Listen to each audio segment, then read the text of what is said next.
I don't even want to say it. The big news, the only thing anyone cares about is that Kamala Harris did a pre-recorded 18-minute interview with Tim Walz, and that's like the headline. And I'm sitting here being like, is this really the big story? I mean, there's a bunch of little stories, there's a bunch of small stories, but the big political one that everyone wants to talk about is that Kamala Harris did an 18-minute pre-recorded interview, and it's completely meaningless. Except for the fact that we get to rag on her. And she's already getting roasted because in a preview clip published by CNN, she says that her values haven't changed despite flip-flopping on literally every position and adopting Donald Trump's positions. So at the very least, we get to roast her. Now, that interview will be airing later tonight, but we do have a clip from it, so we'll talk about that. Now, Donald Trump has proposed 10 questions, and they're pretty good. Basically, it's like, if you're going to fix the economy, why aren't you doing it now? You've been in office for 3.5 years. And I really don't think Dana Bash over at CNN is going to ask any real questions, nor, honestly, do I even care. But there's some interesting news. RFK Jr. is going to remain on the ballot in North Carolina and some other swing states. And the question is, if that's the case, they say we can't change the ballots. RFK's on it. It's just too bad. What about Joe Biden? How are they taking Joe Biden's name off the ballot for Kamala Harris, but leaving RFK Jr.'s on? Doesn't quite make sense. So we'll talk about that. And then a big story is Donald Trump, once again, getting into it with pro-lifers. He wants the government or insurance companies to cover the cost of IVF. Trump is correct. And I think his position on this is right. But we'll talk about it. And we'll get into why that should be the case or what he's actually suggesting about it.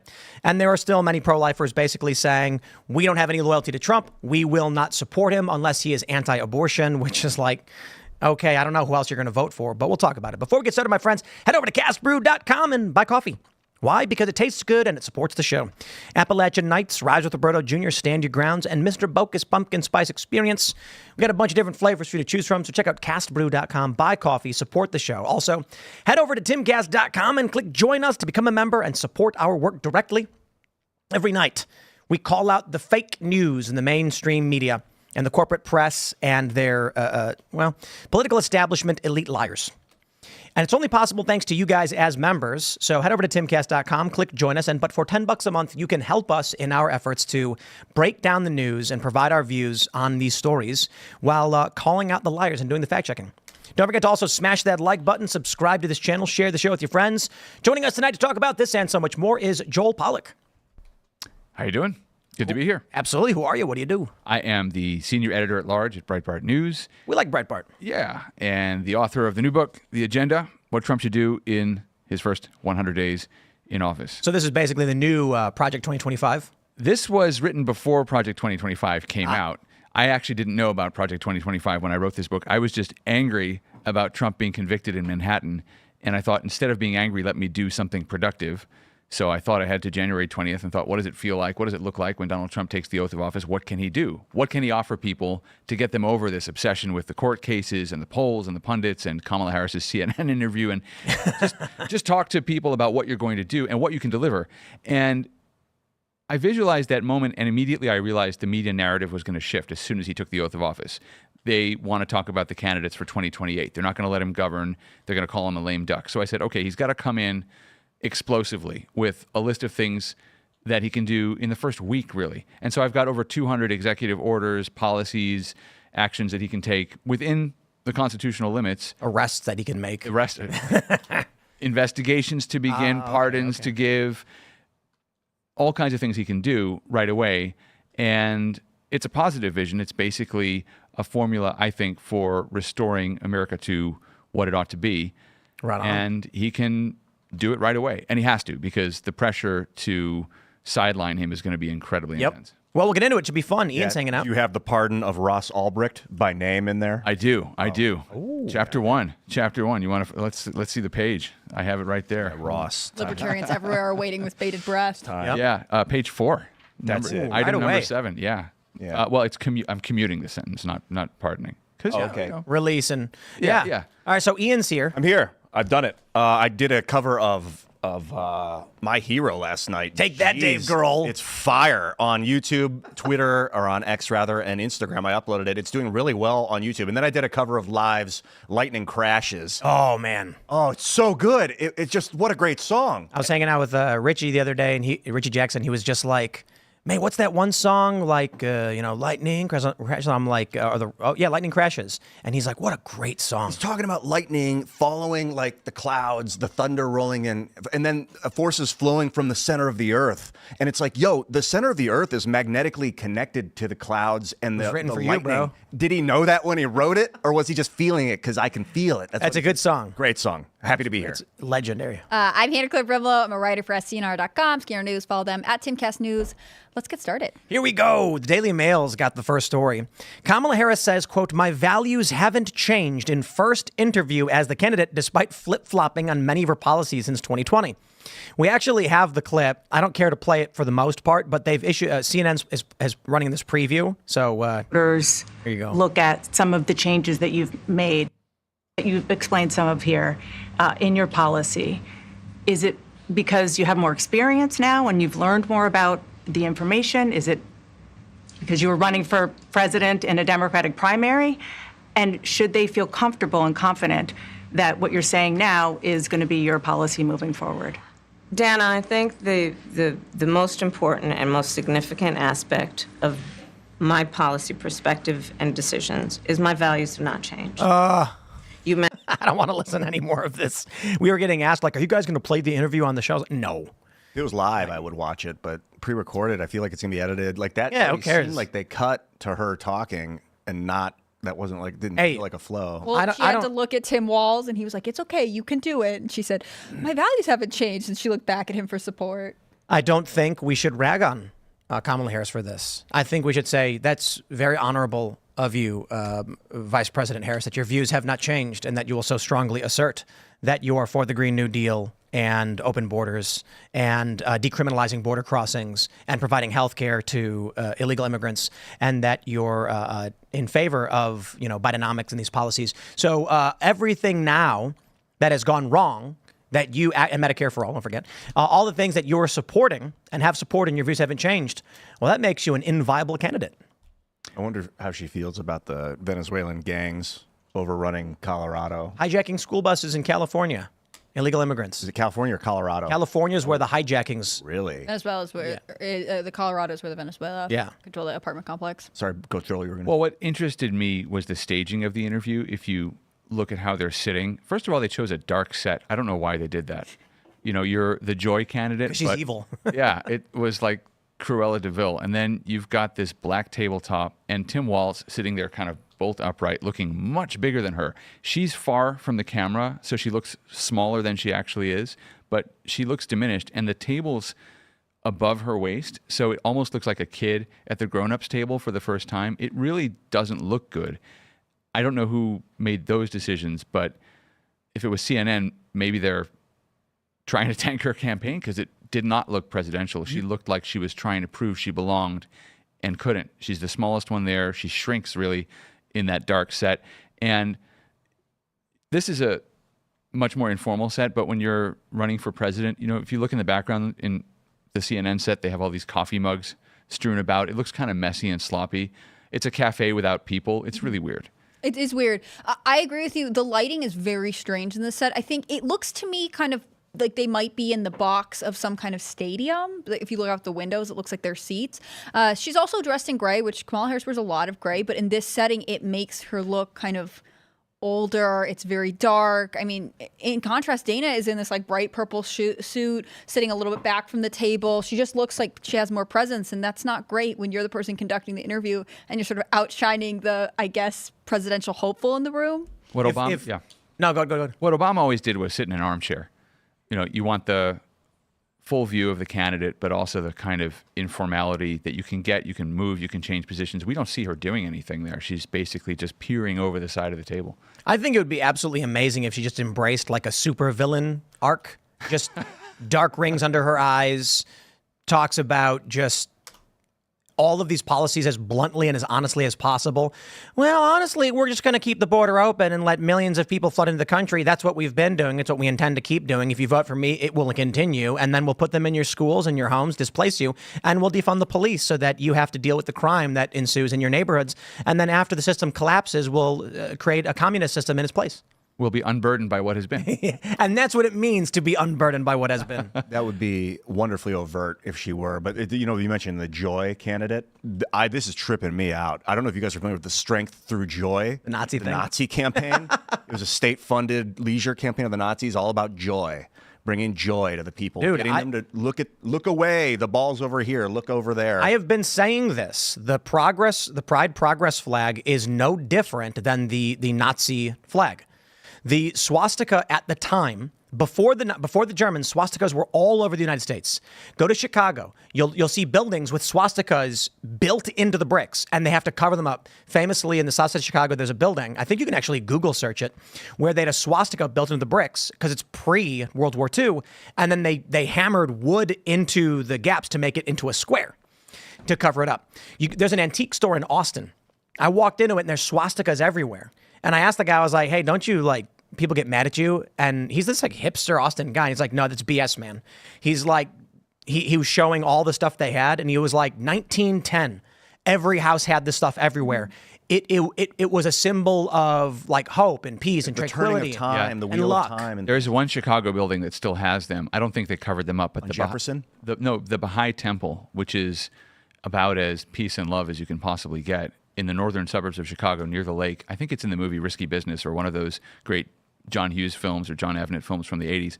But anyway, you can go there. It's got swastikas in the stone of the building, and it was built, I think, But there's a bunch of buildings like that, actually. Yeah. So me and my friends would, growing up in Chicago, we point them out, like, hey, residential homes. We'll be like, hey, look at that one.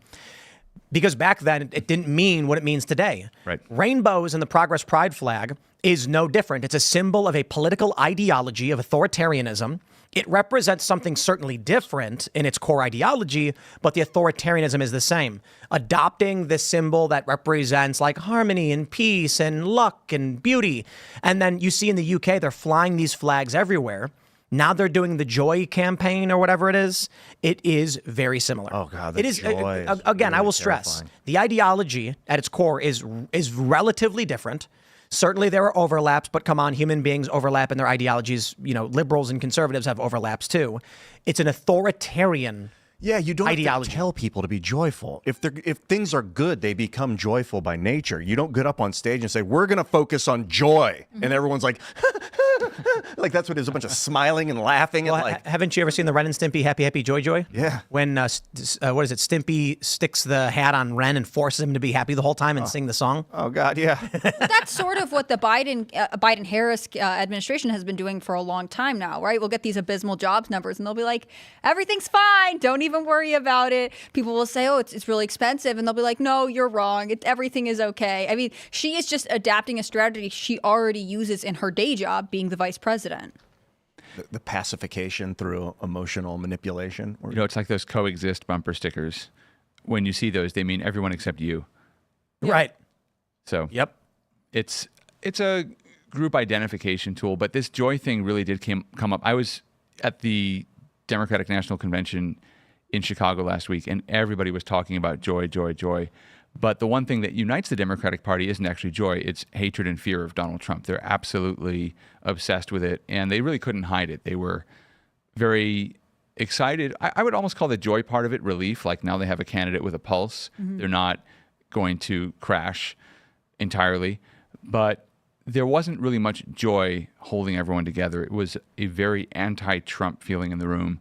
And it wasn't actually as much fun as the Republican convention, and I'm trying to be objective here. There have been years where the Democrats threw a fantastic convention, and the Republicans had a very mediocre one, or a kind of very subdued one. Actually, in 2016, when Trump was the candidate for the first time, the convention for Republicans in Cleveland was really not so great.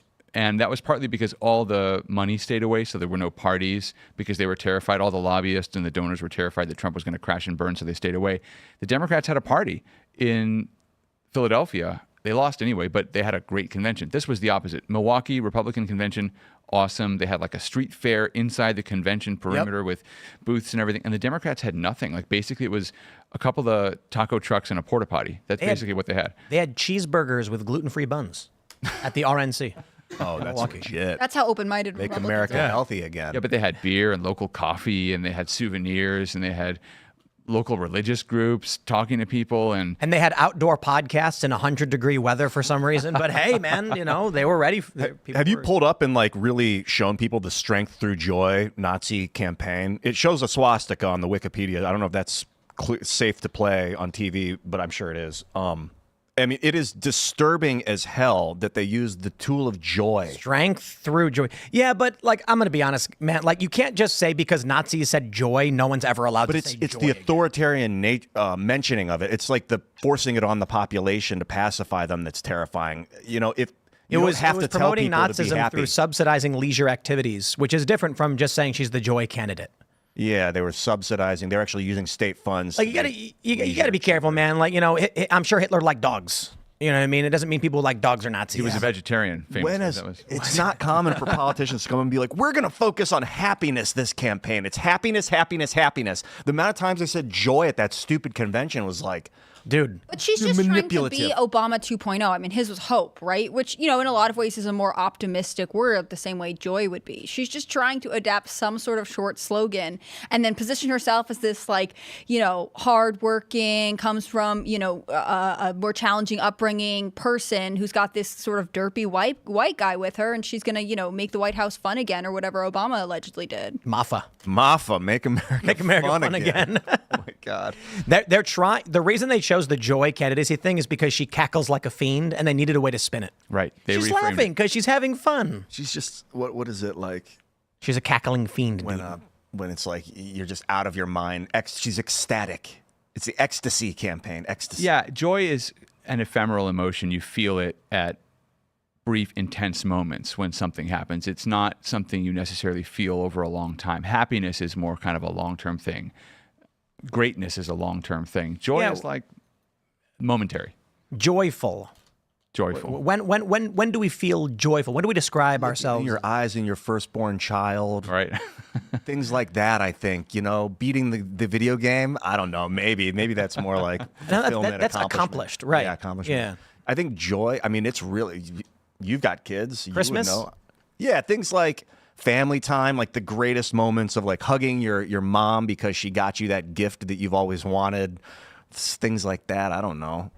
Joy, yeah, love and joy. I feel it sometimes when I'm playing music, like while I'm like really my body starts to like sway with like vibration. I'm like, there's some sort of, but that more is like ecstasy than joy. I don't know. Forces swirling from the center of the earth again. I can feel it. Yeah. Thomas Hobbes had this incredible idea, which is that happiness over a long period of time has its own noun, which he called felicity. So that was the aim of the well-governed society, was to experience felicity, which was a kind of higher level of happiness because it was so sustained. It wasn't the huge, intense excitement of winning a World Series. I know they didn't play baseball then, but it wasn't that intense childbirth sort of joy, but it was good fortune over a long period of time. And I think, although he doesn't articulate it this way, I think that what Trump is offering is that, and saying you can create your own happiness in my vision of America. Whereas Kamala Harris is saying,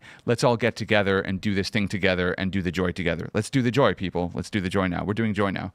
And it is very contrived. That doesn't mean it's not real to the people who are doing it, but it is something you have to choose to participate in, and it only happens in that political setting. It doesn't happen in general. Do you guys ever hear about that dancing plague? It's like a legend where like all these people were on a bridge in like medieval Europe and they started dancing and they couldn't stop and they died or something. What was that about? On ergot, I think. I don't know. All I know is there's like this story or some virus where or something. I don't know. People started dancing. Yes. And then there was a mass hysteria where people just couldn't stop dancing and they were losing their minds and then they all died. Dancing plague. Yeah, something like that. I wonder if that is like what the Democratic Party is. Like a large scale mass hysteria. I mean, we call it mass formation psychosis. So there was this great novel by Norman Rush called Mating, which is a romance novel, but he makes this incredible political point, which is that the left lives for what he calls the insurrectionary moment, the moment where the riot happens and you break through the doors of the jailhouse or you tear down the fence and you pull down the flag from the flagpole. And it's that moment of rebellion, and that's the joy. That's the ecstatic momentary joy. And then you don't know what to do after that. Yep. And so he's like, these socialists live for the insurrectionary moment, that moment of ecstasy when the group is doing something transgressive, and that's exciting. But the hard stuff of governing and trying to run a society they can't do. And you can't do it if you're trying to do it for everybody. Let's pull up this story from the Post Millennial. Trump campaign proposes 10 questions for Kamala's first interview since taking over the Democratic nomination for president. It's no coincidence that Kamala's first interview is scheduled for the Thursday night before Labor Day weekend. They already hope it gets lost, and it hasn't even aired yet. And I will confirm this, having worked in marketing. Dude, Thursday night before the Labor Day weekend, you know what everyone's doing right now? They're packing. They're not watching the interview. Tomorrow, I know this because we're packing. Tomorrow, they're going to be sitting there staring at their watch, waiting for the day to end so they can get in their car and try and beat traffic because it's Labor Day weekend and they're going to be getting out of here. TSA was predicting today is the busiest travel day of the year. Whoa, you hear that? Yeah, that's because you're supposed to be focusing Lightning. on work. Ian, what are you doing with this thunder? We're in the middle of recording. I need a channel if you guys want me to part the clouds. I thought you would come prepared for work. But I might not be very social. Did that lightning strike, that had to have been really close to us. Did that pick up on the show? Because Ian can control the weather, and he was talking about lightning crashing, and now here we are. Ian, you gotta knock it off. You mentioned Labor Day and how people are actually treating it like leisure day, and I'm like, yo, that day is supposed to be about work and focus, and all these people trying to dip out and get out of town is like, what is it? It's not leisure, you know? The truth is Ian can't control the weather. I actually checked the forecast a couple days ago, and they predicted thunderstorms tonight, so we prepared for it. I kind of want the rain now because I making think it the happen. plants need it. I've been looking around at the greenery, and it's like, I can get it away if you want. Anyway, let's talk about the questions that Trump's asking. The first is, if you are capable of lowering prices for Americans, why haven't you done it in the 3.5 years you've been in office? You say housing affordability would be a day one priority. Why isn't it a priority now? These are funny questions. You co-sponsored Medicare for All and the Green New Deal. Do you still support these multi-trillion-dollar takeovers of the American economy? And there's a handful of other ones that are particularly good. But I got to be honest, we all know these questions will not be asked. I mean, maybe, why did you conceal Joe Biden's cognitive decline from the American people? Why did she? They all did. It's also just part of the shared consciousness of joy. It was this weird, creepy, almost cult-like, to use a word they often throw at Trump supporters, cult-like, the leader is fine, everything will be fine. Pete Buttigieg was my favorite. Literally 2 days before Biden dropped out, he was on Bill Maher's show talking about how Joe Biden was great. Oh, maybe he had a bad debate, and yeah, he's old, but he's incredible. He's absolutely, not only is he incredible, he's better than people who are in their 30s and 40s. He's just sharper than everybody. And yeah, it's something they do collectively, and then they gave each other permission to change their minds overnight, and that's what happened. But my question for Kamala Harris would be, what is the achievement you are proudest of? What's your biggest accomplishment? Which is not a gotcha question, right? That's a friendly question.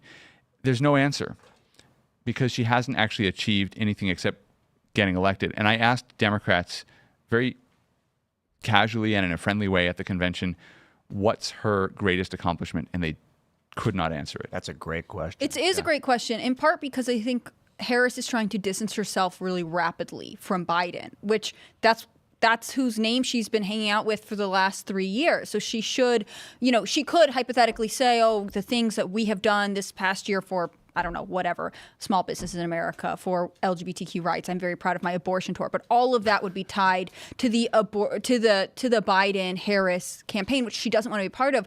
I saw a clip of an interview that someone did with Ben Stiller, the actor, where he was saying he was excited about Harris because it's time for a change. You realize she's currently in the White House, yes? These people don't pay attention to anything.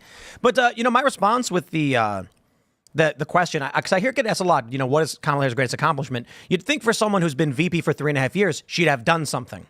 She has done things. She does have accomplishments. She cast the tie-breaking vote for the Inflation Reduction Act, which failed, and prices have gotten worse, which she complains about and says she wants to fix. But she has accomplished just that. So the important thing is, if people actually knew what our accomplishments were, in fact, I recommend this to, to Elad or to James Klug. You guys are on the street. You ask someone, what do you think are some of Kamala Harris's greatest accomplishments as vice president over the past several years? And when they say, oh, I don't know, I'm not sure, say, what about casting the tie-breaking vote for the Inflation Reduction Act? That was a good one, right? And they'll go, yeah, that was good. And it resulted in higher prices and more inflation. And now the cost of food is up, rent is up, and everything's worse. And that's what she did. That's her accomplishment. Why vote for someone like that? What, with the Inflation Reduction Act, led to? I'm not familiar with the act. What happened in it that caused inflation to go? Well, there were a couple of things. She also cast a tie-breaking vote for the America Rescue Plan, which was the initial massive spending that Biden added on top of the spending that hadn't yet gone out the door from the Trump administration. So, in my view, and other people, including economists, share this view, that was what really kicked off the inflationary spiral. And then the Inflation Reduction Act was deliberately misnamed. It was mass spending. Yeah, it was more spending on the Green New Deal. It was massive spending, and that made inflation worse. It did not bring inflation down. The inflation rate slowed, but that's because the Fed had jacked up the interest rates, which we're all now living with. And yeah, she cast a lot of tie-breaking votes. She had a 50-50 Senate, basically, for a lot of the time she's been vice president. So she had more opportunities to cast tie-breaking votes. But she cast the tie-breaking vote for a lot of bad things. So if you list those things, right, and she's proud of them. As she says, she's proud of them, but they did bad things. So the Inflation Reduction Act, which is cleverly named like most bills, was basically just a government spending package. It had some tax reforms, and it certainly did not do anything to reduce inflation. Costs went up right afterwards. I would say that the bill literally has nothing to do with inflation at all. It was literally, we want to spend a bunch of money on a bunch of different programs. We want to invest in clean energy. Green New Deal is a large component of it. It was a backdoor. And then they call it something that sounds good, like the Patriot Act. Everybody supports it. And then you hear in the news, Kamala Harris supported the Inflation Reduction Act. And as president, she will work to reduce prices. And that's exactly what they're going to do. And it's like saying, Donkey Kong kidnapped imagine Donkey Kong kidnaps the princess, but once he's elected, he'll let her go. That's basically what they're saying. She did it, but vote for her and she'll undo it. It's more like a hostage situation than an actual policy. I do feel like a hostage in this economy. It's really bad. Yeah. Well, the crazy thing is that they had all this spending on Green New Deal type things. They had $7.5 billion for 500,000 electric vehicle charging stations, and they built 8. What happened in 3 years? Because when Democrats build stuff, they go through all the government agencies that have to approve everything and do the environmental impact statements and do this and that. Then they have to go through all the interest groups that have to get a piece of the action. So they've got to work through the right unions, and they've got to work through the contractors who gave the donations to the right people. So there's like this cascade, and the money goes through it. And by the time you actually get to when the project's supposed to be built, there's no money left. The plans haven't been approved, and you have to go back to Congress for more money. That's basically how Democrats run California, and that's how it works in Washington now. Whereas Trump is like, I need to get something done. I don't care what the rules are. We're getting it done. I'm finding the right person to do it. And we're doing it. I actually think, and I say it in the book, that if you want to build the EV stations, have Trump do it, because he'll take the money and he'll find a way to do it. The way he did with the Jerusalem embassy. They told him it's going to cost $2 billion in 4 years to build. And he's like, well, forget that. Let's just take an existing building, repurpose it. We're done. Embassy. Just get it done. One of the components of the Inflation Reduction Act was hiring 87,000 new IRS agents. Right. One of the ideas for reducing inflation was to take money from people. Not kidding. They were trying to bring prices down by taking more money from people, raising taxes in various areas. While Kamala Harris, she had a rally today, and she's like, I'm going to reduce taxes for 100 million people, blah, blah, blah. Listen, okay? 87,000 IRS agents are not needed to go after 100 billionaires, right, or 10,000 millionaires. Here's the problem.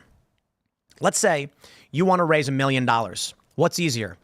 Send 1 million letters out automatically through, you click a button and it just prints and then sends them out, demanding $1 from each person, or going to one multimillionaire and saying, you owe me $1 million. That multimillionaire is going to be like, sure, let me call my lawyer and then get back to me in a year after we go to court over it. But you send a bill to a regular working class Joe, it says you owe us $1. He's going to be like, oh, okay, I guess. Granted, it's worse than that. They want to raise $100 million, which means they're not going to go to a billionaire and say you owe us $100 million, because Bezos or Musk is easily going to say, let me call my lawyer. I promised my legal firm $2 million. They're going to get this bill tossed out and they're going to make it so bad for you, it's not worth pursuing. Or they can go, I don't know, let's send 1 million people a demand letter for $100. Ain't no working class Joe is going to hire a lawyer to stop the $100. And they're going to sit there and they're going to be stressed out and they're going to be sweating bullets, being like, I don't understand why I owe this money. What do I do? I don't have it. We're living paycheck to paycheck. Doesn't matter. That's how they rip the money from the economy. These people are bad. They are bad people. Kamala Harris is lying Okay. I certainly think that she won't get asked any of these real questions, though. Was the EV charging station, I'm going to call it a scam because it hasn't played out. Was that part of the Green New Deal or part of the Inflation Reduction Act? That was part of the bipartisan infrastructure bill. And Bipartisan. right. What's funny about the bipartisan part is that the bill was like $1.2 trillion, I think.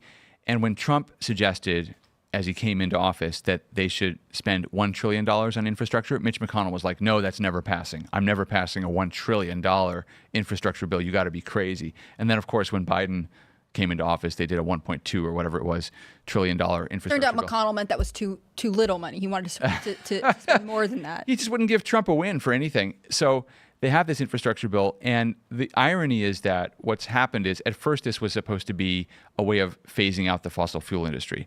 But then the fossil fuel industry, being smart, got their lobbyists together, and now they are trying to get a piece of that $7.5 billion and saying, well, why don't you just build the EV stations at our existing gas stations? So they're now going to get heavily subsidized by this spending that was meant to replace them. I don't have a problem with it because I think we should have both options. I think drivers should have as many options as possible. But that's what happens in Washington. So all these interest groups play this game, and the money just never goes to what it's supposed to unless you have someone like Trump whose whole mode of being is to cut through all this and just get stuff done. Do you guys think we should watch the Trump-Tulsi town hall? We should pull it up and check out some of it, yeah. I can pull it up and play a little bit of it. Yeah. Yeah, currently live. How long is this supposed to go? And your boy is going to Miserably quiet. job, and you want to have a lot of choice with jobs. You know, you want them to go. Let me see if I can find a better source. Up and it's hard to believe I have. Come on, The Hill. But I look forward to every day because we're going to. Just to go back to the contrast between the I'll try to find a better source. Harris Walls debate, our interview and this. Look, it's like brightly colored room, Right. American flags. Live. He's wearing color. beautiful woman And real with the people, red you know, hands and says, "Make America look, great Trump repeats again." himself a Perhaps lot. we should We've heard a give lot of the Kamala lines a before, Make but America he Great also Again hat, risks, right? with every interaction with real voters, you risk that someone's going to say something you don't But like. the problem is, What he's done, That's especially not this her time, belief. Her even more than in belief is open 2016, 2020, is he's asked people for their vote. You don't have to agree with everything he says, but he's doing the retail politics that politicians are supposed to do. He's basically talking to real people and saying, this is why you should vote for me. This is why I'm asking for your support. She's not doing that. She's giving speeches and disappearing. They worked hard to get those plans, and that's what they want. Is this just naturally really With her, quiet? She wants to have, it's really a communist type of government. And I just saw her, Tulsi, she was sitting behind a desk doing this interview. And I said, Dana funny you Bash, you noticed can that. make yourself big tonight. All you have to do is be fair. I haven't seen the questions, but they gave out a Interesting. sample. In fact, she's going to be on later on tonight with a taped. It was a taped. We're doing it live. Why are we doing it live and she's doing it taped? But Because one's real and one's fake. That's right. He's real. But she was sitting behind There you that go. desk, this massive desk, and she didn't look like a leader to me, I'll be honest. I don't see her negotiating with President Xi of China. I don't see her with Kim Jong-un like we did with Kim Jong-un. So we're going to have to see what happens.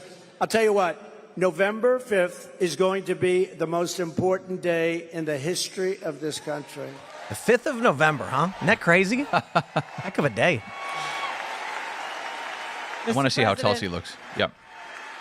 There are a lot of people who want to feel hopeful about our future. I want to introduce you to Luke, who is one of those people. I hope it's Luke Rudkowski. Good-looking Nope. guy. It's not. Thank you. My name is Luke Pollak, and I'm. Whoa. Close. I'll be voting for the first time in November, and I'm researching each candidate. I have two questions for you. First, as I've been living on my own and buying my own gas and groceries, I have noticed that everything has become more expensive. For me personally, I try to eat healthy and stay lean. A pound of meat has gone from $4 to almost $7. I also would like to buy a home someday, but that seems just impossible now. What's your plan to make life more affordable and bring down inflation for someone like me? Very good. Thank you. Good. Energy. Yeah, hydrogen. It's probably the question I get most. You know, they say you're going to vote with your stomach. I don't know if you've heard it, but it's a little bit true. And groceries, food has gone up at levels that nobody's ever seen before. We've never seen anything like it, 50, 60, 70%. You We take a have look at seen something bacon like in the and Great some of Depression, these but products, and some people don't eat bacon anymore.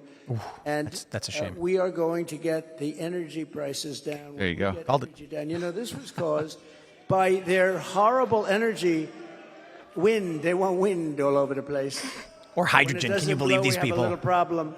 This was caused by energy. This was really caused by energy and also their unbelievable spending. They're spending us out of wealth, actually. They're taking our wealth away. But it was caused by energy. And what they've done is they started cutting way back. We were in third place. When I left, we were by far in first place, beating Russia, beating Saudi Arabia. And we were going to dominate to a level that we've never seen before. And then we had a bad election. I'll be very nice. I'm supposed to be nice when I talk about the election. Because everybody's afraid to talk about, oh, please, sir, don't talk about the election, please. You know, if you can't talk about a bad election, you really don't have a democracy if you think about it, right?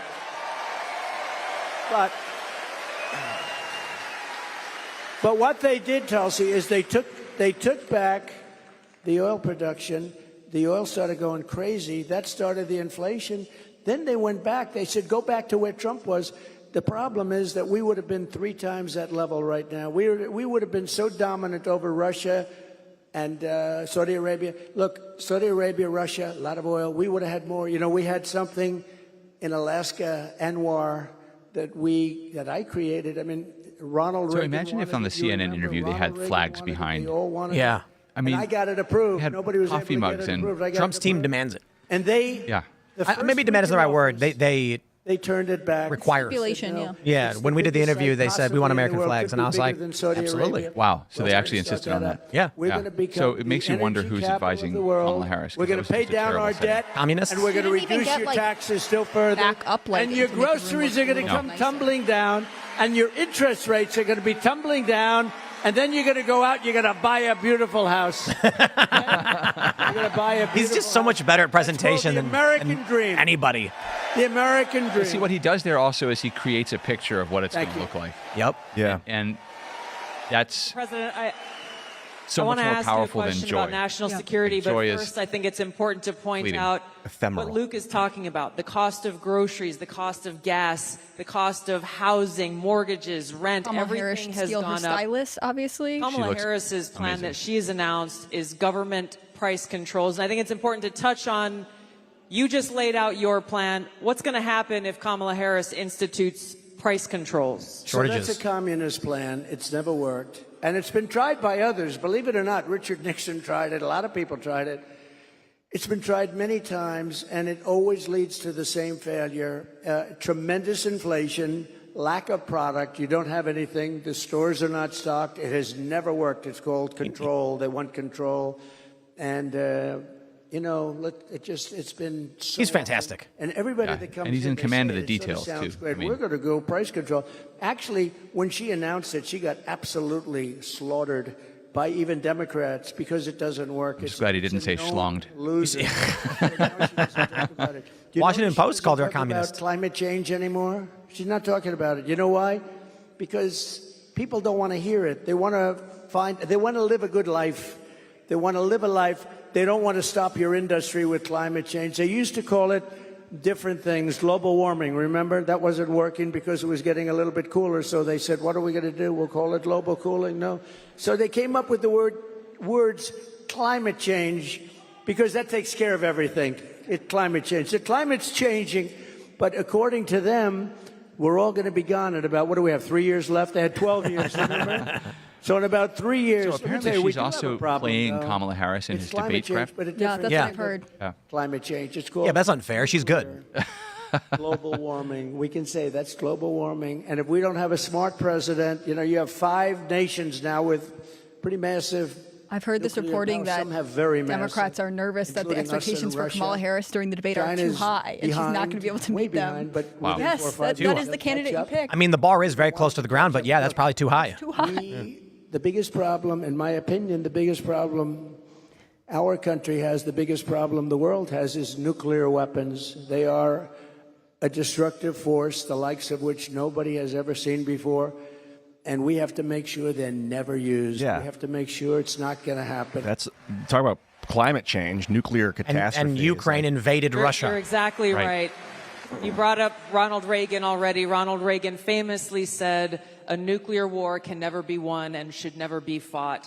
And I think it's interesting you talked about climate change, Mr. President. The Democrats and Kamala Harris, they were quick to talk about how climate change is an existential threat. But what they're not talking about is the existential threat of nuclear war and World War III, which is exactly where we sit today because of the warmongers and their puppets, Joe Biden and Kamala Harris. And they don't want to talk about it because the consequence of where they have taken all of us as the American people and the world is economic hardship around the world, a destruction of our economic well-being, and an annihilation of humanity, our families, our kids, Doesn't our get worse than that. communities around the world. I wonder There's a recent poll that YouGov how much that did factors into people's that thinking pointed about the out election. Over Because when you look at 60% Kamala of Harris, I don't think you see Americans someone feel who that is World War III strong and enough nuclear to deal with war whatever is going to happen global within challenges. 5 Or Tim Walz. to 10 years. No, neither one And conveys strength when I at heard all. that, I felt so sad because But they're when at you a say point that where about they feel Harris, like people are this like, well, that's a outcome, very the annihilation of the anti-feminist thing world to say. is You're saying she inevitable. can't convey So strength because she's a I woman. wanted but to ask look at you Tulsi. about this Tulsi looks because it's completely strong on important stage. that Yeah. Yep. people understand Literally a warrior. the kind of leadership you bring, what you will do to stop this slide. Well, she's on the towards terrorist watch nuclear list, war so and we World don't know. War III, That's crazy. so that we can feel Was your- hopeful a colonel, again. a lieutenant colonel in the Thank you. So, National Guard? She got Viktor promoted. Orban, a very strong leader She from wasn't a colonel. Hungary, Prime Minister of Hungary. She's still They in asked it. him recently about what the problem in the world. A few years ago, during my term, we had we didn't have Israel being attacked. We didn't have Russia attacking Ukraine. And they asked him, why is it so bad now? The Middle East is on fire. So many places are on fire, and there are plenty places that could very well and very quickly catch on. What's the problem? He said, you have to bring Trump back as president of the United States. You will have no problem. He single-handedly kept things, and it's true. And I could do it with telephone calls by being smart, but literally he said, you have to bring Trump back. Now, he used a term I wouldn't use. He said everybody was afraid of Trump. You know who was afraid of Trump? They said China was afraid of Trump. Russia was afraid of Trump. They were all, and I don't want to say that. I will say this. They respected me and they respected our nation. They don't respect our nation anymore. They don't respect our nation anymore. Think of it. What would the world be like if Russia didn't do what they did and they would have never done it? I used to speak to Putin about it. I had a very good relationship.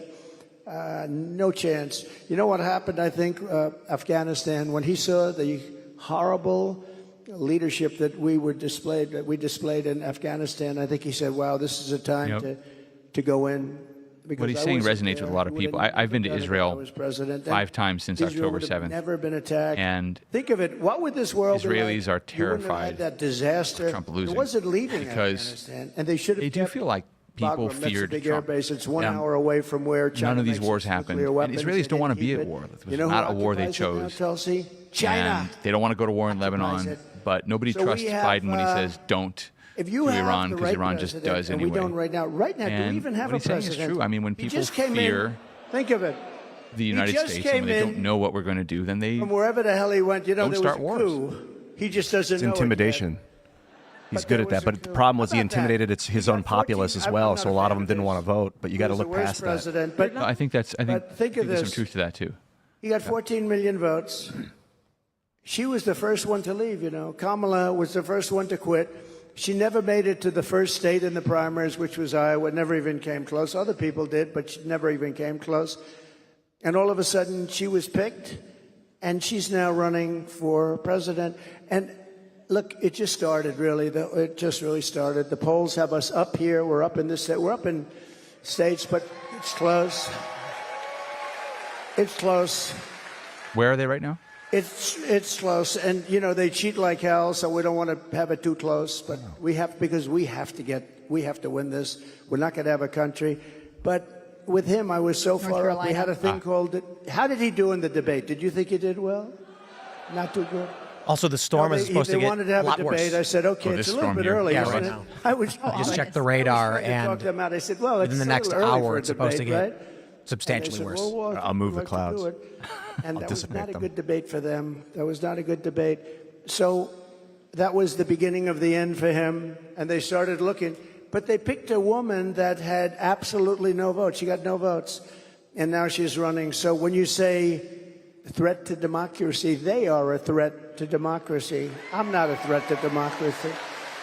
I followed her I'm around not a during that threat. Thank campaign you. in 2019 because she didn't make it to 2020. President, crime and the And rise of crime is the is on level the of minds a lot malpractice people. I in the wanna call campaign on was Danielle unbelievable. here, Just terrible decisions, awful who had a event question. staging, Hi, Dan. zero policy consistency. She had also made mistakes 2 years before in her Senate campaign where they had all this money and they blew through it on first-class tickets and high-end hotels, and they were almost out of money early in the race. She just can't manage a campaign very well. So, Well, you need. It's good news for us then. yeah, well, she has a short runway here. But so. you get a lot of those questions. On purpose. 'cause Minnesota, Yeah. I mean, they picked Less this runway guy. to screw up. Right.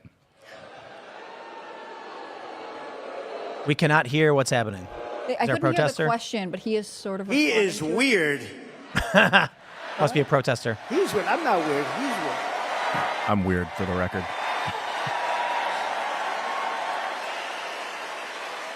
No, he's a weird guy. He's a weird dude. You know, see, they come up with sound bites. They always have sound bites. And one of the things is that JD and I are weird. That guy is so straight. JD is so, he's doing a great job. Kinda boring. Smart, Yeah. top student. Great guy. And he's not weird, and I'm not weird. I mean, we're a lot of things. We're not weird, I will tell you. But that guy is weird. Don't you? Must be talking about Walls. Yeah. You know, he signed for, and this is, who would think that this is even happening? Comes in the our tampon country Tim with thing. Men playing in women's sports and all of this, but he has it at a level that nobody can believe. A bill that every boy's bathroom will have tampons. Okay? Hence his Predicted. name. Tampon Tim. There was a great. He did Think it. of it. Yeah. Think of it.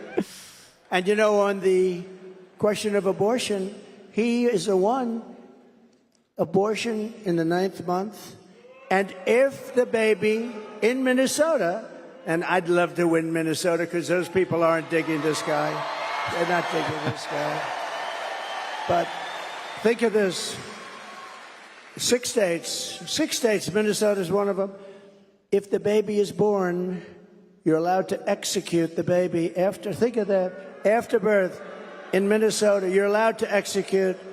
And you remember the former governor, not the current governor, who's terrific, Len Youngkin. We're going to win. tomorrow are Maybe gonna go over that Virginia. one We so could do that. intensely. But the former governor, and he said, you sit the mother down and the father down. You sit them down and you talk, and the baby is born, and you make a decision what to do. He meant, do you execute the baby after birth? Yes, he did. And according to what they have passed and legislation, in Minnesota, they're allowed to execute the baby after birth. And this guy That seems pretty wild. Let me is a fact check. participant. And that's why she picked him, because she is, in fact, a Marxist/communist. Remember, I'd say all the time, our country will never be socialist, right? We will not have a socialist. Well, I was right. We skipped socialism. We went to communism. I haven't heard him say that Woman before. has to be stopped. That's pretty good. Mr. President, we have time for one final question. I don't know if we can get a mic to Bernardo. He's got an important question, given very soon we will be honoring the anniversary of September 11th and all of the lives that were lost on that tragic day in that tragic attack where we were attacked by radical Islamist terrorists. And Bernardo wanted to share. There are his no thoughts. restrictions He had on a abortion in question for you Minnesota. on this. None. Mr. President, my name is Bernardo. I'm a voter here in Wisconsin. Live in You're the in Wisconsin. wonderful La Crosse County here. And I'm also a father of 8. I have 7 here with me. Oh, serious. How I wanna old is see he? this guy. Yeah, right. Does he have 8 different women? And it's the anniversary of 9/11 is coming up. I'm concerned that we're more vulnerable now than ever. And we have a Democrat nominee who doesn't even want to say the words, says we shouldn't say the words radical Islamic terror. How are we going to protect America from a terrorist attack? First of all, it's a great question. And, we have radical Islamists pouring into our country along with everybody else right now. They're coming in at levels that nobody's ever seen before. We kept them out. We had 1 year where Border Patrol put down, it was, I believe, 2019, where they, and I don't believe this, I don't believe it's right, but I'll take it. They said 0 came in 20, that was my term, 0. Now we have thousands. I'd like to say that was true. It's probably not, because I can't imagine that. But we were very tough on that. Now they have thousands and thousands coming in, along with the prisoners and along with the crime. And remember, a lot of these countries like Venezuela, their crime is way down because they've moved their criminals into our country. It's not even believable. But your question on Islamists and all of the jihad and all of the things that they talk about, they have to respect your country. They have to respect your leader. I had no radical Islam crime for 4 years, and I didn't want to talk about it. I talked about it after, but I didn't want to talk about it during. I don't want to say I had absolutely, and the next day you get hit. But we had none, 4 years of it, because they respected your president, they respected your country, and we have to bring back that level of respect. And we're going to do it. We're going to do it. And we're not letting the wrong people don't respect into our Biden, country. but they do respect. Thank you very much. Great question.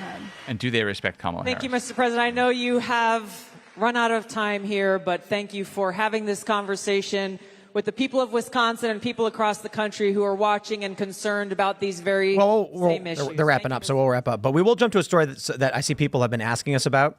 And so earlier on, we'll get the story right here. We have this from NBC News. Trump says he wants to make IVF treatments paid for by government or insurance companies if elected. In an interview with NBC News, the former president defended himself over abortion rights. They say the former president, Donald Trump, said in an interview, if elected, his administration would not only protect access to in vitro fertilization, but would have either the government or insurance companies cover the cost of the expensive service for American women who need it. We are going to be under the Trump administration. We are going to be paying for that treatment.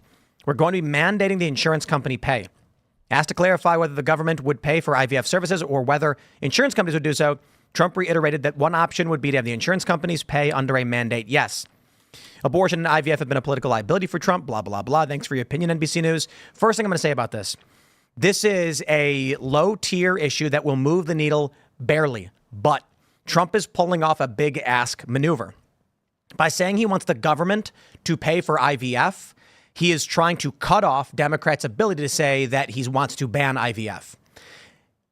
At the same time, no one's going to choose to vote or not vote for Trump based on IVF. This policy will likely never happen, but what he's basically doing is jumping over the Democrats' attack and saying, what are they saying? We want to ban it? We're going to make the government pay for it. Yeah, so trying to shutting him that's down. A socialist maneuver. The guy who's just talking about avoiding socialism and communism is like the government's going to pay for a new social program. Because what you really mean is the people are going to pay for like it. my taxes are going to pay for her pregnancy now. Like I'm think into that. I think it's a good policy anyway. Ask me first. I'm for it. I'm completely for it. Really? So you know what happens? Donald Trump did this thing where he was like, college graduates should get citizenship here. And the right lost their mind. They were like, no. Even Laura Loomer, who is the #1 Trump fan, said this is a bad policy. I said, Trump's right. The problem is everyone immediately assumed Trump was saying everyone gets a permit to live here, whatever. No. I was like, Trump is correct. If there are people who are here who pass who meet certain guidelines, certain restrictions, and with a limited number of availability, we should absolutely allow people to work here if they graduated from these universities, because we don't want people coming to our universities, developing IP or getting access to our IP, and then going back to China to develop those companies. But this means what? Is the number 1,000 people per year or some low number? It just means Trump is correct, but there's got to be restrictions. Now, when it comes to the IVF thing, it can't be it should be only in necessity. A couple that is dealing with fertility issues, that are struggling to conceive, who meet certain requirements, will have, in my opinion, it is a good policy, and I am not a conservative, a government covered or insurance company covered IVF. Why? Our birth rates are way too low and they're below replacement. So I'm not a laissez-faire libertarian, no government, no taxes. I actually think there are certain things we can do as a society and we should do. And I certainly think this on the surface level needs to be explored. But if the idea is the United States has a birth rate below replacement, that is apocalyptic, then I am absolutely in favor of IVF treatments for people who need it. But need is the. I'll be honest, man. I kind of agree. I kind of agree with you. I'm into social programs, certain ones. Like they're very, very good in the right usages. You know, the fire department's phenomenal. And it's hard to be in the right usages. Yeah, but helping pregnancies is maybe. I think the problem is that IVF has now been lumped in with abortion the way that birth control got lumped in with abortion. And I don't think those three things are exactly the same in any way, even though Democrats will lump them under the overhead of women's rights, women's reproductive rights. IVF, infertility, the birth rate, really important conversations to have. And I think that there are tremendous consequences to the conception of embryos outside the womb. You have to have a plan. We're talking about this before the show. Like, what do you do? On the other hand, it's not the same thing as having an abortion. People who are seeking abortions are probably not also seeking IVF. So we should stop sewing them together like they're one thing. And I also feel similarly about birth control, right? I think if you want to take the birth control pill, that's a different conversation than I have now become pregnant and I would maybe like to terminate the life of this baby. Well, the reason those things are conflated is deliberate. So Democrats are using IVF to talk about abortion without talking about killing a baby. Yeah. Now they're talking about having babies. It's the same idea in a sense that there's a radical ability to do whatever you want with pregnancy, but they're talking about babies in a positive way. It's a brilliant attack, and it is one that Republicans have to respond to because IVF goes to not just the women, but also the idea of family. And there are many, many working women who are putting off pregnancy and want to know that they can still have babies in their 40s or whatever. And it's a huge anxiety. So it really resonates with people. But maybe Trump read this book. I don't know, because I've got it in here. I'm going to plug my book again. You actually have it in there? Yeah. The agenda. Page 81. So Trump can come in and he can issue regulations immediately or an executive order to HHS, Health and Human Services, to explore regulations that would allow insurance companies to begin to offer coverage for fertility treatments, which are typically paid out of pocket. So it's not that every insurance policy has to offer it. And I don't think businesses should be saddled with the huge insurance costs. IVF is very expensive. But maybe you can ease the burden of some of the regulations to allow insurance plans that maybe offer you IVF and don't offer you other things. We have so many conditions that are covered under these Obamacare platinum plans, bronze plans, gold plans, whatever. Right now, you have a situation where PhDs, women with PhDs, are taking jobs as Amazon drivers and Starbucks baristas because those companies cover IVF with their insurance and their existing policies at whatever they're working at. See, I'll give a little pushback. I mean, the idea that there are women who are trying to go into their 40s without having a family and want us to now pay for that I don't agree with. I'm saying need in terms of a healthy couple at a reasonable age saying we're having issues and IVF may be the only option. The idea to me, or I should say that I think we're suffering a cultural problem in this country where people are telling women just put it off, and then someone else will bear the brunt of that decision that you've made or because society has told you to make it. But some people are like, they eat too much cake and then they get fat and they can't have kids. And I'm not going to pay for that. I'm not going to pay for that. But they'll be like, we don't know why we're having trouble. We're just having trouble. Well, check your diet. And agreed. And that's why I said there have to be restrictions. This cannot be, and this is the important distinction. I think it's a fair argument to say we shouldn't do this program at all because it will devolve into subsidizing bad behaviors. Fair point. Obesity, 78% of the population, something like that. I'm saying these things can work as long as they're regulated very strongly in that, no, if your issue is caused by your own bad choices, we're not bearing the brunt of that. See, I'm in favor of universal basic health care is what I describe it as. If you break a bone, then you go to a doctor, and I think the taxpayer covers the minor costs of a doctor resetting the bone and giving you one of those self-setting plaster casts or whatever. Or if you have the flu, we give you some Tamiflu because it's stupid that a 10-year-old kid dies because he got the flu. I think that's dumb. But if you've got cancer and you need advanced treatments, you need insurance for that. I don't know that my idea could actually work. I'm just saying, when these leftists say we should have Medicare for all, everyone should be covered no matter what, that's physically impossible. There's not enough treatments for every disease that exists to just cover anybody. Especially when you're printing money to pay insurance companies. Like, why don't we just lower the cost of the treatment and pay them Market less? competition. So a voucher system seems to be a decent idea. And when I look at this, I see the challenge as Democrats are going to bloat it, and they're going to try and give everybody access until the system collapses. And my proposal is, we should be maximizing the incentives for having families. Another example is the child tax credit. And I love this story. When J.D. Vance said we should expand the child tax credit, the media said J.D. Vance thinks people without children should pay more taxes. And when Kamala Harris said the exact same thing, they said Kamala Harris wants to lower taxes for parents. Right. Media is crooked. Sometimes it was the same journalist. You can actually look. There was one journalist from CBS who said something like, experts question J.D. Vance's child tax credit. And then she wrote the same article, or she wrote the article on the same topic about Kamala Harris. And it was, hooray, child tax credit. And she raised the tax credit. J.D. Vance proposed $5,000 and Kamala was $6,000. But I wonder if Kamala Harris is trying to offer Americans the Trump policies without Trump, because that's what her campaign is becoming. She doesn't have her own policies on her website. She keeps stealing Trump's ideas, no taxes on tips and stuff like that. So are we getting the wall, right? Now behind the wall. Yeah. So is it Trump without the Trump policies without the Trump? Well, they realized it. They realized the only thing they sat down and said, what should our policies be? And they're like, guys, we only have one issue, and it's that we are not Trump. So let's just take all of his policies, copy his campaign, and say we're not him. And that's it. Yeah, that's one thing if you challenge her, at least in interviews, she'll be like, what do you want, Trump to win? And I'm like, is that going to be her diplomacy tactic with Putin? What do you want, Trump to be president? He'd be like, yes, I do, actually. Get out of my trying to. Then she'd be like, "Excuse me, I'm speaking." Oh God, like her negotiation skills. We can't send this horrible feminist girl boss into any sort of serious diplomatic negotiation. We all know that. It's interesting that you reference people taking jobs at Amazon a couple of years ago, and I wish I could remember the outlet, but I had read a story about women who were specifically working on Amazon warehouses because if they worked there for a certain amount of time, they would get access to one cycle of IVF through their insurance. And I find this to be interesting. Like there are lots of women who are delaying, for their career or whatever else, but there are also women who just like find themselves in a position of infertility who will do whatever they can, including very serious manual labor, to have children. I think the idea of family is something Americans resonate with, they hold very dear to their hearts.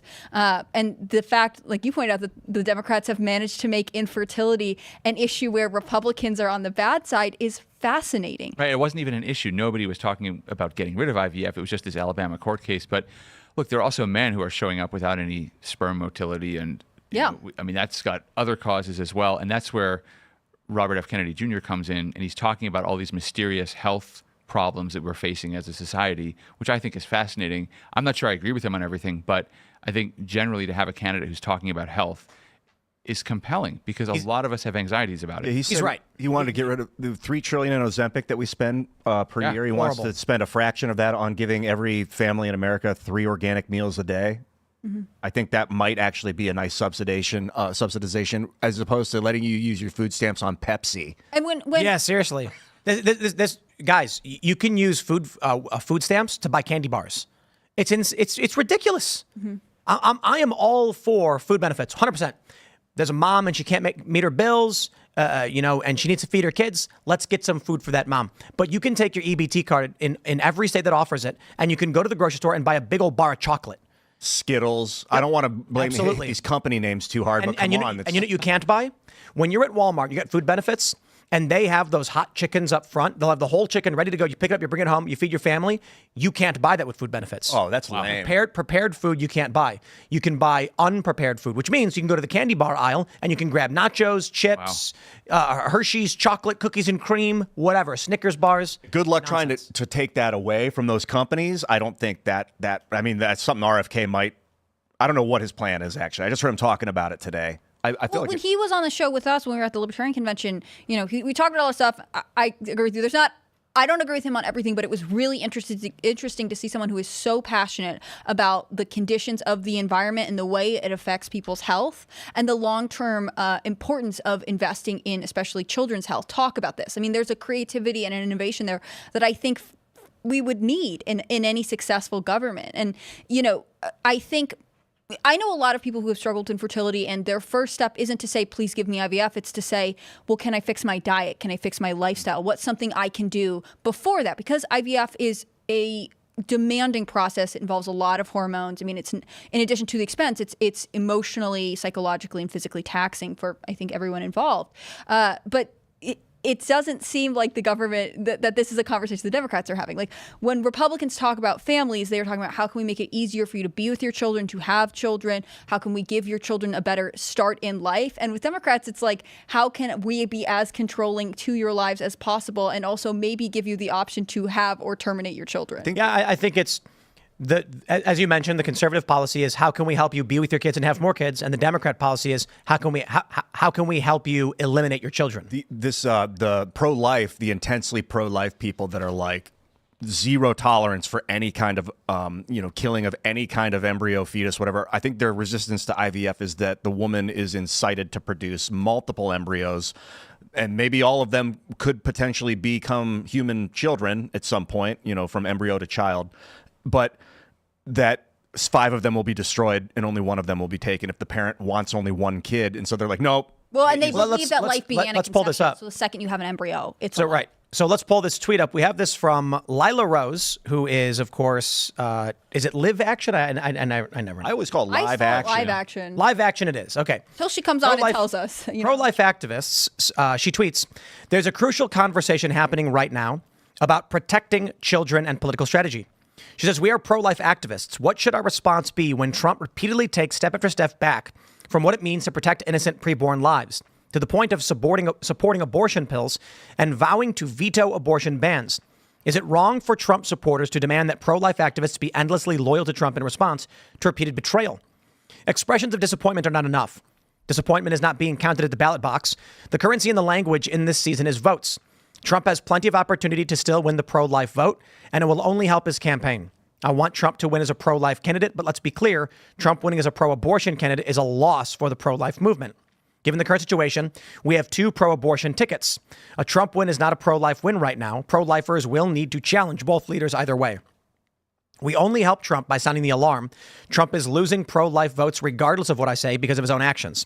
Kamala Harris supports abortion up until birth, unrestricted and tax-funded, of course. Harris does not deserve the pro-life vote. But this does not mean Trump should not be challenged with the truth. We will continue to speak the truth and demand better from the Trump campaign for the sake of innocent babies who cannot speak for themselves. Fear cannot keep us from doing and saying what is right. We are 2 months after the election. It's not too late for Trump to change course. She goes on to mention, she urges Trump to say he will fight for life, et cetera, et cetera. I have no problem with this statement. But when she said that she and many others wouldn't vote for him over this is just one of the gosh darn stupidest things I've ever heard. Is this over the IVF statements? No, this is the conflict has been, she tweeted, if you're not pro-life, you don't get pro-life votes, which is an absurdity. As if the only, welcome to single issue voters, I guess, I get it. But as if I tweeted, and this is so funny because I'm sorry, but people are really dumb and this is just reality. And I'll explain. I tweeted, if you won't ban war, you don't get anti-war votes. Yeah, if you're not Jesus, you don't get the Christian vote. Yeah. That's basically what I was going to tweet. I held back. If Donald Trump could ban war, I think war is wrong. Trump should be coming out and saying that he will ban war all the time, no matter what, and never allow it to happen, and he will shut. Well, he can't do. That's ridiculous. I'm going to vote to the best of my for the person who's going to get me as close to possible to my goals. We don't jump from A to Z overnight. We have to go through B, C, D, E, F, G, et cetera, et cetera. And so let me tell you, in response to these tweets that I've made, so we're trying to book members of Congress, and our booking is telling us that they're members of Congress who are like, isn't Tim coming after Trump now? Like, are you people really this stupid? Holy crap. They are. Well, this was about unnamed. They will remain. Trump saying he won't sign a law on the national level about abortion. So he was saying, no, we achieved overturning Roe versus Wade. It's now back to the states. Let's leave it at the states. And I think that's the right position for him to take because I don't think he can win if he's advocating, at least during the campaign, signing federal legislation on abortion. But he's a moderate. Yeah. And I do think, though, that this IVF issue, look, it pains me to say it because I didn't like him as a candidate, but Barack Obama probably had the best answer on abortion when he was asked at the Saddleback Church in a debate over that issue with John McCain in 2008. And first he said, and he got ridiculed for saying it, at first he said, at some level, these issues are above my pay grade. I don't know if you guys remember that he said that. And they are. I mean, we can't expect presidents to be medical experts, ethical experts. So one of the things I suggest that Trump do is convene an ethical panel to study all aspects of the IVF issue, because I think all of these questions, like the extra embryos, what happens to them, those are valid questions. Have we ever, as a society, sat down and said, are those embryos just to be thrown away? What happens to them? We've never really done it. So that's something he can do. Again, day one, just say, we're going to have this panel of ethicists, not just scientists, not bureaucrats, but we're going to talk to religious leaders. We're going to have this process of trying to figure out where we want to go as a society. And maybe we won't come to answers, but at least we'll explore the questions. And I think that the other thing Obama said was, whether you're pro-life or pro-choice, let's all agree to have fewer abortions. Now, he didn't govern that way. He governed as the most radically pro-abortion president we'd ever had until that point. But I think Democrats don't agree with that today. they don't agree with that today. No. In fact, yeah, I've seen, I won't say where exactly, but I've seen people literally flying abortion flags. There in their houses. Like, are transgender activists saying, males saying they want to get a uterus implant so they can have an abortion, and just for that reason. There was what's her face, Lena Dunham, who wrote how she wished that she had an abortion. No, hold on. Sometimes when you hear that, it's from someone who had a kid, and then they were like, I should have aborted my kid. No. She wasn't even pregnant. She was just wishing to have gotten pregnant to have an abortion for no reason other than to have the abortion. It doesn't work the other way. You never hear a female to male transgender person saying, I wish I had testicles so I could have a vasectomy. It doesn't actually work. Nobody ever says You that. might actually hear that. It's just a question of, are we looking for it? You know? I don't know. But we actually tried to find out at the Democratic Convention how many abortions they did, because they had the abortion truck and then they had the vasectomy truck, but they left after a day or two. So I don't know how many they actually did. Some people counted 25. Really, yeah. But the question at hand with Lila is, should pro-life individuals not vote for Trump or say they won't vote for Trump because of this issue? No. I don't think that zealotry and obsession over single issues is the way to handle your politics. It doesn't work. I have been in the position before where I've been so offended by something a candidate I supported had said that I said, I'm just not voting in this particular race. It's actually happened this year. We have a race for district attorney in LA, and the current guy is a Soros guy. He's terrible. But the guy challenging him has said some really awful stuff. And I think what Trump hasn't done is what that guy did. Trump hasn't disrespected pro-life voters. He hasn't told them that they're wrong. He hasn't told them that they're stupid people, that they're ruining his chances. He hasn't said anything like that. So I think if your candidate takes a position which is not ideal, I don't think you abandon the candidate because one is going to be better than the other.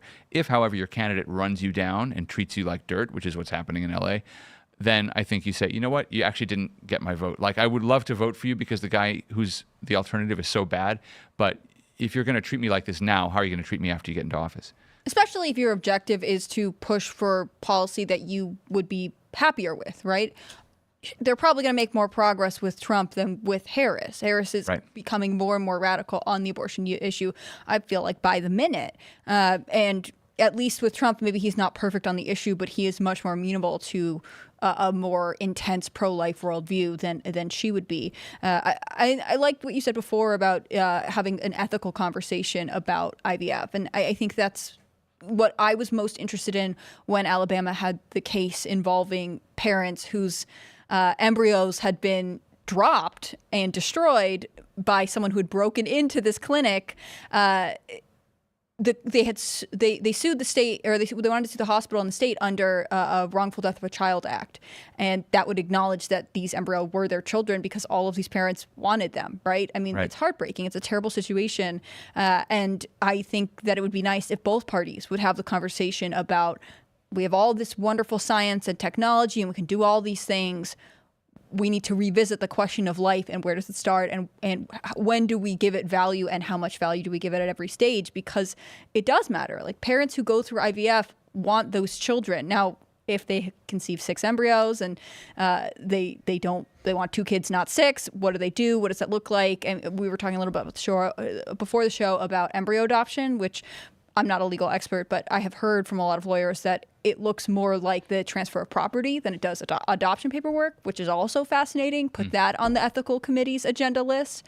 But why is it that these aren't the conversations that we have? Like, even people that I know who've gone through fertility treatments have talked about because of their religious beliefs or whatever else, asking the doctor, well, do you have to fertilize a lot, or could you keep them separate and fertilize one at a time? Like, what conversations are people not even aware they could have with their doctor because they're given so little information other than Trump's trying to take it away and actually you must do it this way. There's so much, I think, there are so many gray areas with this where people are so scared and they're pouring so much money into this what feels like a single shot that they don't even know what their options are because we won't talk about them. Tim raised another issue, which is the fact that we're not replacing our population. And that wasn't the case 20 years ago. Mm-hmm. We had a birth rate above replacement rate.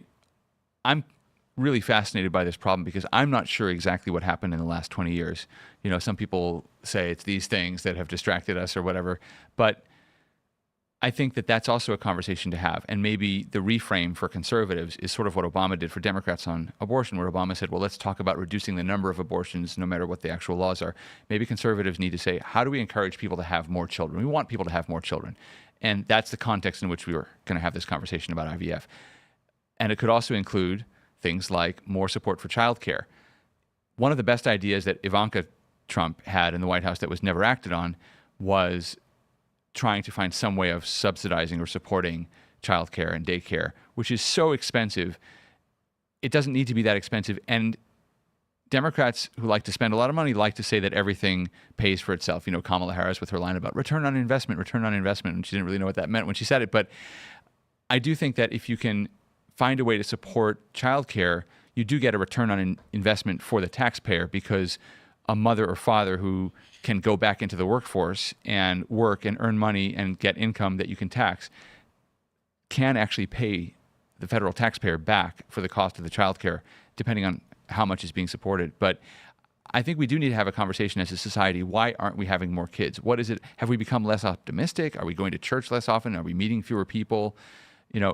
It's a great irony. And I do think it's cultural also, because there are some studies that say we're not just having fewer children, we're also having less sex. Like, as liberated as we are, you can choose your gender, you can choose whatever, but people aren't getting together and just enjoying each other. It's feminism. That's it. It's a lot of things. But it's primarily, and it's that you go back to the 50s, women prioritized family. And so women prioritized relationships. Today, men do the same thing men have done. They go out, they try and find jobs. Some are in school, some are not in school. Guys do guy stuff. It was the pressure from women who were deciding on what they want to do with their lives, and men had to adhere to what women wanted. Guys, they want to find a woman, they want to hook up, they want to be in a relationship, whatever. The woman would dictate. She'd say, I want a guy who's got a good job because I want to have a family. And the guy would be like, I better get it going. Now women are like, I want a guy who wants to go out on the weekends and party and be in my polycule because I got work Monday through Friday until 10 p.m. And so having a family is not a component of what women want today. They're girl bossing. They're going to freeze their eggs so that they can do it later in life when they feel like it. Doesn't work all the time, but it is this shift in culture in the big, end of the 60s into the 70s, and a long time coming too. I mean, especially you go back to the 1900s and suffrage and all that, where women's priorities shifted from family into work. And as long as both men and women prioritize work, there will not be family. Opposites attract. But are men prioritizing work? Because we have so many men just doing nothing. I mean, there's some problem with male motivation as well. Because men have no, look, what do guys want to do? There's a reason why they're following Andrew Tate. And Andrew has 10 million followers. Why? Well, young men see a dude who's ripped, super wealthy, smoking cigars, saying he's got all the women, he can do whatever he wants. And guys are like, how do I get there? Mm-hmm. So why do guys go and get jobs? Dude, guys are happy sleeping under bridges. Like, guys are content with very little. It's a large spectrum. And so there's a motivating factor in the biological drive that guys will have is they need to rise to a certain level. But if that level is non-existent, then they just do nothing. I agree with you that men are motivated. A lot of men are motivated by achievement. Not all men are motivated to reach the same level of achievement. And I think that is maybe a cultural factor. At one point, having a family, being successfully married was an achievement. But now we don't value those things the same way. And so both sexes, for different reasons, don't need to think about, well, when and why do we want to start a family? I'd be interested to see a series of interviews with couples who intentionally chose to just have one child, because you are dipping your feet in the water, right? I mean, it's serious. You have a kid, you're raising them, but also like you stopped after that. What is the justification? Is it economic? Is it cultural? Is it that you both want to be able to have a life outside the home, so you alternate who's with the child? Like, why is one enough? Because that's ultimately still below replacement rate, but you are giving up the childless lifestyle that so many people say is what's drawing people away from having families. I think if you, there are a lot of YouTubers that have been analyzing modern Gen Z dating. There have been a lot of memes and jokes about how it's impossible to date as someone who's Gen Z. With these dating apps and combined with feminism, you have women who can get an abortion whenever they want. And sure, whatever. So that means they can work their job, hook up with any guy they want, have zero risk for having any kids. And that means they're going to go on apps. These women on apps like Tinder or whatever get inundated with messages. The two realities are men will swipe on every single woman, and any opportunity they get, they will send a message. Women will swipe on the guys they like and then get instantly messaged by all of them and then scroll through their messages and choose who they want to go hook up with. The guy who succeeds in this regard doesn't have to do anything. He doesn't need merit. He doesn't do whatever. If he gets picked, he gets picked. So a lot of guys who are on the average to lower end of the spectrum just abandon it. They give up. They're like, I can't succeed. This doesn't work. And they become angry. They go online and they lose motivation. There's a lot of guys who are either high testosterone, naturally driven, successful. They're hooking up with all the women. It is, I think, what is it? 20% of men are the ones hooking up with majority of the women, which is very animalistic if you ask me. And then if you look at the response curve on dating apps, women view men have a natural bell curve for female attractiveness. The ugliest woman is here, the average woman is here, and the most attractive is here. And then when you look at how women rate men, 80% of men are rated unattractive, and only the top 20% are considered to be average or good looking. So it is very few guys that are succeeding. And then there's a large amount of men that are not succeeding and have given up entirely. And it's created this, I don't know, broken system. There used to be, and I'm not saying it should be that way, I'm just describing what it is. Women are independent. They can make their own money. They don't have any risk of having a family. Back before birth control and abortion, if a woman decided to hook up with a guy and she got pregnant, she better make sure that guy could take care of her because she was in trouble. That's what life was for the entire humanity. Now it's not. Now she can go to a Planned Parenthood and they'll do it for free or whatever, or for a minor fee, and then she'll drag the guy and make him pay for half, and it's all taken care of. You said, Joel, what you were saying about the phone and how this distracts people from relationships. Dude, that's so poignant. Like, it's like a mental teleporter that you can get your porn on, and like when you're swiping on the dating apps, it's like, I want to get that item. I want that item. I want that item. Like That's another good point. If they like you, it's like you win just because they liked you. It's like that doesn't mean anything. Before all of this mass media technology, when a guy had a biological drive, he's like, I got to find a lady, and he's going to go to a bar. And the woman's going to be like, I'm not hooking up with you because what if you're a deadbeat and I end up with a kid? And things changed. Now, the guys who can't succeed in the dating world are just doing the weird AI girlfriend garbage. And then if you're dietarily poisoned, literally with like phthalates and whatever God knows is in the fake food supply, your motivation is screwed. So like if you're stuck in the teleporter, the phone, and then you have the bad foods, it's like damn near impossible to get out of bed in the morning. It's like hard to get off the computer. I've noticed it personally. But man, when you start eating healthy and working out, and like you don't really need the TV as much. It's exponential. It is extremely hard to go from an out of shape sedentary life into a healthy and productive life. It's a challenge, but once you get there, you're a snowball rolling down a hill, and it's easier to maintain. Your sperm is probably more healthy, which is why you're aggravated to go find a woman. Like it's all like part of the cycle of continuity. I imagine. There's another big component that rates of erectile dysfunction are through the roof because of pornography rotting dudes' brains. Oh man, there's ads on porn for ED medicine. It's very sad to watch. This modern society is sick and it's completely broken. I believe the largest component of it is feminism. That is I'm not disparaging feminism. I am making a point. So long as feminism exists as a cultural movement, you are not going to have a family drive because women are the driver for family. And that's the no-fault divorce. I would say I used to blame that as the reason why men aren't getting married, but I think it's more that they're afraid. And why are they afraid? Because they have low self-esteem. Why? Because they're stuck in the machine and they're eating crap. Your self-esteem goes through the fucking roof when you start working out and eating healthy and looking around your environment and taking care of your environment. And it's like, I've known people that got married all through the age of no-fault divorce, and they're totally happy and have great families. I know lots of my friends are married with kids. But the fear with no-fault divorce is not that they'll get rejected or something. It's that a guy will find a woman and she'll take his children from him. It's not the no-fault divorce itself. It's the fear of the no-fault divorce that's driving it. And that fear has spiked in the last 16 years or so. Torturers learned this a long time ago. The fear of pain is more powerful as a driver than the pain itself. Once you subject the victim to pain, they try to tolerate it. But if they fear the pain is coming, they can break. So it is the fear that a guy will get married and he'll lose everything and he'll lose his kids and he'll end up like Milhouse is dead in The Simpsons, sleeping in a bachelor apartment complex in a race car. That terrifies these guys, and they're like, I want to stay away from that. Then you have these guys who have the MGTOW, men going their own way, who many of them, it's actually fascinating because it started with guys who ended up getting divorced and losing their families, said, I'm going to just, be myself and be independent. And then younger guys who never had that started talking about how they would go their own way as well. I think the simple version of it is mass media technology, pornography has fried people's brains. Dating apps have made it impossible for a large portion of guys. And women are no longer being that principal cultural driver of having a family. And diet. I throw diet in there too, because the poison will just destroy your will to live. If you don't have a reason for being, good luck finding a wife. Like that's part of your that supports your reason. It's like, I will live under a bridge if I'm serving my purpose in the process. But if I have no process, I don't want to live under a bridge. I want comfort. Why? Living under the bridge is the marriage in this metaphor, because it's a challenge. When the incel thing got really big in the media 6-7 years ago, there was this guy who did an interview. Actually, it was like 10 years ago. And he was like a regular guy. He's like totally average guy. And he was saying he was an incel or whatever. And everybody on the internet was commenting like, huh? Like, this just looks like a normal dude. Why? What's his problem? His problem was he didn't know how to socialize.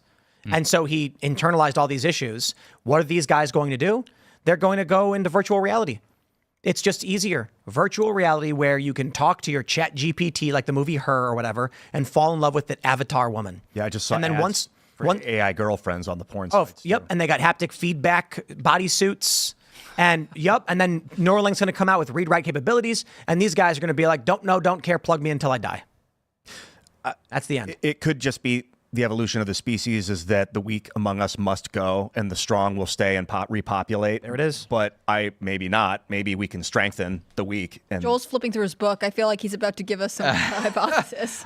I've got some stuff on family here, and I talk a little bit about exploring family leave and that sort of thing, and I talked about some of the regulatory changes. But I also think that there needs to be a positive component, and telling people that family is fun, giving people positive examples of... Somebody's got to rebrand having a family. Yeah, look, I'm very fortunate. I married an incredible woman. I feel like if people could understand how much fun marriage is, yes, it's challenging. Yes, kids are challenging. I was going to tell you before when you were saying, why do people only have one child?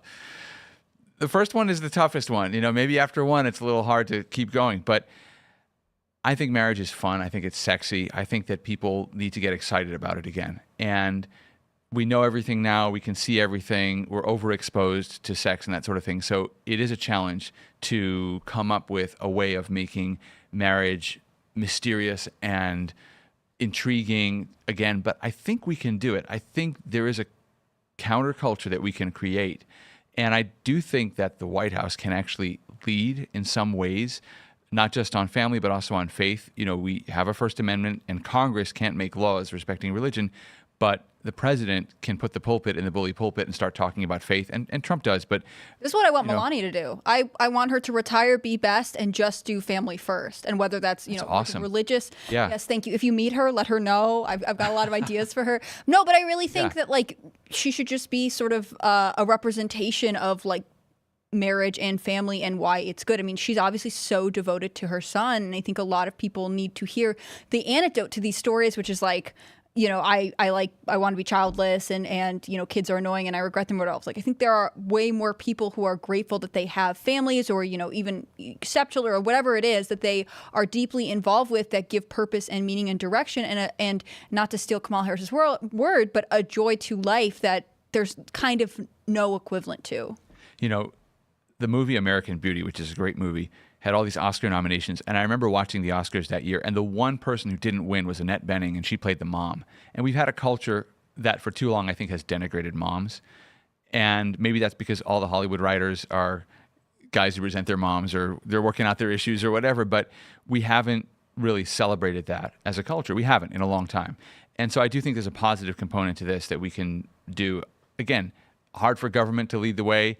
When you're told to be joyful, it's hard to be joyful. But I do think there are ways in which we can have people lead. Melania would be amazing. So would Ivanka. Family first. Ivanka. Family first. I agree with the moms, because like I went through a phase where I was angry at my mom for fucking up, for screwing up so many times. Like we all do. And then I realized, like, yo, she's just a dude. She's just a person that screwed up a little bit, like sometimes, but also was so awesome in a lot of ways.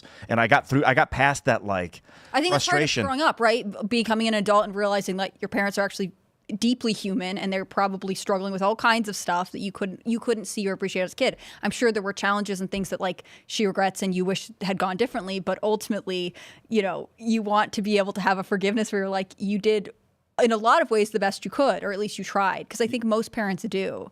Yeah. So much of culture right now talks about, you know, parents who are there are parents who are neglectful, people who have children who don't appreciate the position and the opportunity they have with them. But for the most part, and I like what Joel was saying, you know, having a family is cool, and we should all want to do it because it's good. My family was great. It was fun, like with the TV on, playing with like Legos with the brothers, and then like. Do you ever read anything by David Sedaris, the short story author? Yeah. Okay, he's one of my favorites, but he talks about, and his sister Amy Sedaris is, you know, a successful actress, and they had, I think it's like 6 kids in their family, or several. And he has a line where he talks about, we felt like we were the coolest club on the planet, and we didn't understand why people didn't want to be a part of it, even though they're sort of this eccentric family. And I think I wish that more people looked at their own nuclear family, the one they grew up in, but also the family they could create as this cool club that you get exclusive membership to. I think he called his dad the Rooster. His brother. His brother, yeah. Called himself the Rooster. Yeah. Yeah. No, I mean, I think that there's something beautiful about family. And I think the problem is, and this is where J.D. Vance runs into trouble, when you do talk about family, or you hear conservatives talk about family, they can sound didactic. Like, you should have a family that looks like my family. Look at this wonderful family. And he does have a wonderful family. And I think that bothers people, even people who want to have that family, because it's not easy to do. Meeting the right person is really hard. And I think people feel talked down to a little bit. And I think that J.D. Vance, before he became a politician and had to be accountable to people, did say a few things that, if you take them in the wrong context, could look like he's telling you, you have to have this kind of family and you should be more like me. And nobody wants to hear that from anybody. So there's got to be a way of doing it that celebrates the great stuff that family can bring to people without making you feel bad if your family's unconventional, if you call your brother the Rooster, or if you have divorce or whatever in your family, like so many of us do. I mean, all families have problems. It's not having a perfect family. It's just having A support system. Yeah.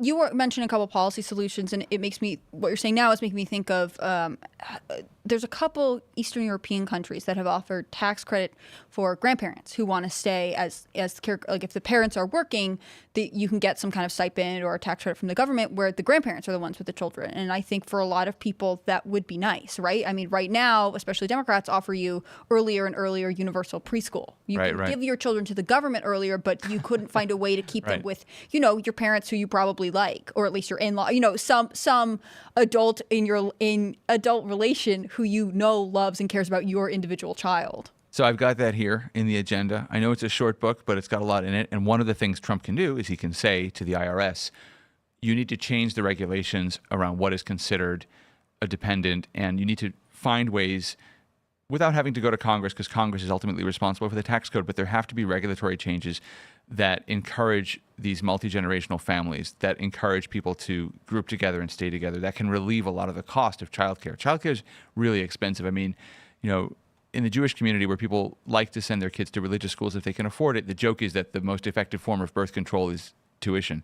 But, you know, it's expensive even just to have an ordinary child who's not going to private school. I mean, it is just so expensive. How do you leave a child at home with whom are you leaving the child? It's hard. So I think that Ivanka Trump had the right idea. Some of these things won't be possible in the first 100 days. I talk about some of that in the last chapter of the book. You do need acts of Congress for some of these policy changes, but I do think that we've got to get the population back above replacement rate. And look, we've got to have fun again. MAFA, Make America Fun Again. I told my wife, who grew up in South Africa, that during the Trump years, like 2018, 2019, when things were really going well, it felt to me growing up in the 80s in America. Like things were fun again. We felt like we were kind of rocking and rolling. And then happened, the pandemic and everything. But I just think we need a positive vision of America also to sustain this idea of family. When you think your country's moving in the right direction and you have confidence in the future, you have more babies. You just do. Could you imagine if the price of fuel like dropped dramatically and all of a sudden, like, because I'm obsessed with hydrogen. You probably don't have anything in there about hydrogen fuel, my guess. I do. Oh, that's fascinating. What is it? Look, I'm very big on expanding fossil fuel production, but I've got a section here. There's no reason you can't have an all of the above approach. So all of these things, hydrogen, solar, why is it that we can't make money anymore from putting solar panels on our homes? It used to be when this was starting and they were trying to get people to adopt the solar panels that if you fed energy back into the grid, if you fed power back into the grid, you got some kind of payment. It's still true. In California, they don't let you do it anymore. They suck. Here it's true. Is this still true here? We get a credit. Okay, so in California, what happened was the big energy companies started making these investments in these big solar fields out in the desert, and so they're like, well, we want a return on that investment. We don't want people to be mom and popping the whole thing by having their own solar panels, so that doesn't happen anymore. But I'm glad to hear it's still happening, but why can't... We don't get cash or anything. Right. We just get a credit towards... Because we don't produce more than we consume. You can do it with hydrogen, too.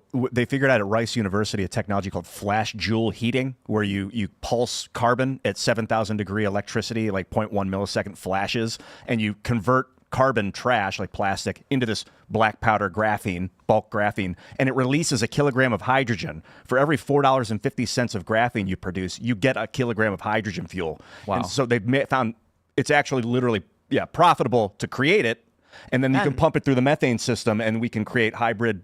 That's awesome. So I don't have that. I had never heard of that before. But, there are so many different technologies that we can invest in at the same time that we're expanding this fossil fuel stuff. And Democrats like to portray it as all or because one or the other.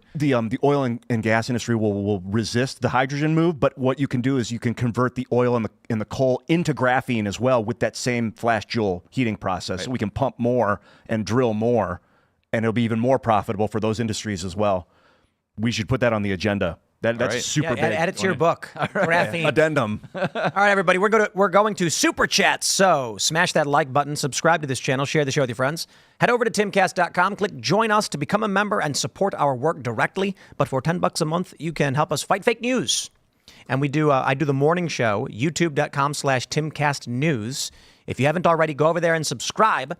Because I'm live Monday through Thursday at 10 a.m. for the morning show. Tomorrow, it's going to be Tenet Media on YouTube for the Culture War podcast, where Ian and I will be discussing with a simulation theorist and a Christian about the greater questions of reality and the universe. And it should be a lot of fun. But for now, we'll read your Super Chats. Joshua French says, howdy, people. Congratulations on being first. Good, sir. You're the first Super Chat. You win. Nice job, dude. Ali Pure says, am I first? Unfortunately, you are not. You are not. No, you were Darn. second. I wasn't first. Indeed, you were not. Indeed, you were not. Nice try, though. Corey Kreider says, Tim, chicken overlord, Missouri just locked in the right to bear chickens. I know. This is some of the greatest news ever. We have this from Springfield News Leader. This is the right to raise chickens through a larger bill focused on real property. Parson greenlit a restriction that keeps homeowners associations from prohibiting residents from raising backyard chickens.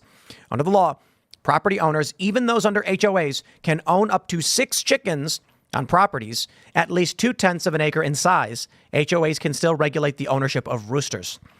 So we're halfway there, guys. We're halfway there. Roosters, they're noisy little dudes. Yeah, they're terrifying noisy. So I can understand that. But I believe that it was the 28th Amendment. The chickens being necessary to a free and secure state. The right of the people to keep, bear, and breed chickens shall not be infringed. What about cutting out the rooster's vocal box? Is that They do just... that. They do. Yeah, I say no to It's that. pretty inhumane, but they're not human. So, I don't know. Yeah, and they do like vocal snipping, and they have collars and things, and they go. The choke collars look pretty nasty. Yeah, that's not how you do. Not for a free chicken, but if Nah, you're going to roosters stick them gotta in the yell. city and they got to reproduce the chickens and fertilize the eggs, I Dude, guess. it would be the greatest thing in the world if you lived in like a suburban residential block with like 300 homes and everyone had roosters. So in the morning, it was a cacophony of like just in every direction. Maybe you can genetically engineer them through breeding so that they don't scream. There are some that scream less than others. Just, One of the illusions you have living in a city and growing up in a city is that roosters only crow in the morning. Right. Yeah. People believe that. It's like all the time. It's nonstop. 4 p.m. But it's always the morning somewhere on Earth. But I it's guess. because the rooster wakes up, and then once he's awake, he screams. At 4 a.m., And so 5 a.m., it wakes you up. But they and if I scream, he screams. If I'm playing music at 5 a.m., they'll start screaming. It's funny. They'll start singing along. So people genuinely believe that roosters just crow when the sun comes up, and it's like, no, it's because they woke up, they start screaming, and then they scream nonstop for the rest of the day.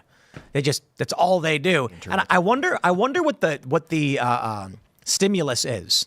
Like the rooster's walking around and they just looking around and he just goes, and just screams. And I'm like, why? What did he see? What did he feel that made him decide to do that? I don't know, man. They just do it. If they hear you singing, they might start in sometime. I don't. It's probably, They're trying to what do scare they you. see? Like It's electromagnetic this is my fields. territory, Ian. That is what they're doing. Oh, they want to scare away the predators. They're or- basically screaming to be like, "There's a rooster here. We'll mess you up."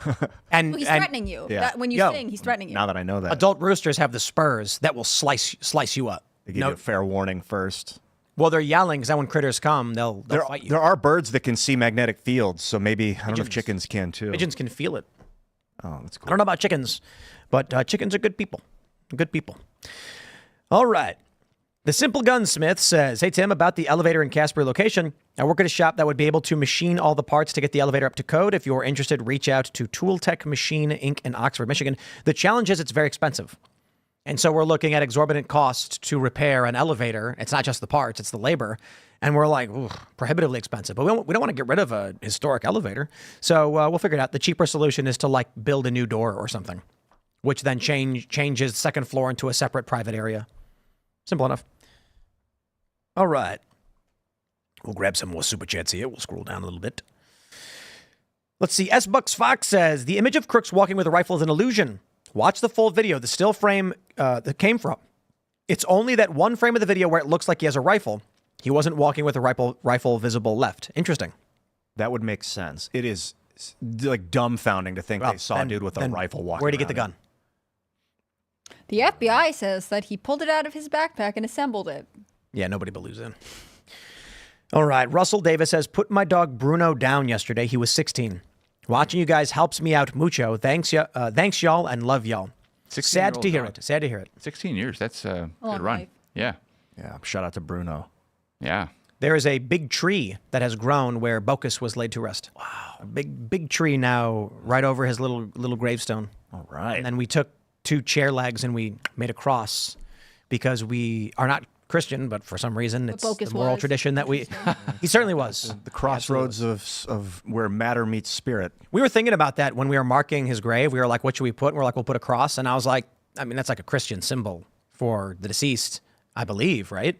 It's become that, but it was basically where they would crucify criminals. No, I understand that, but why do we put crosses to mark a gravesite? It's like the Christian spiritual Jesus rose from the dead. Jesus was crucified. I don't know why. All I know is that we are attached to it.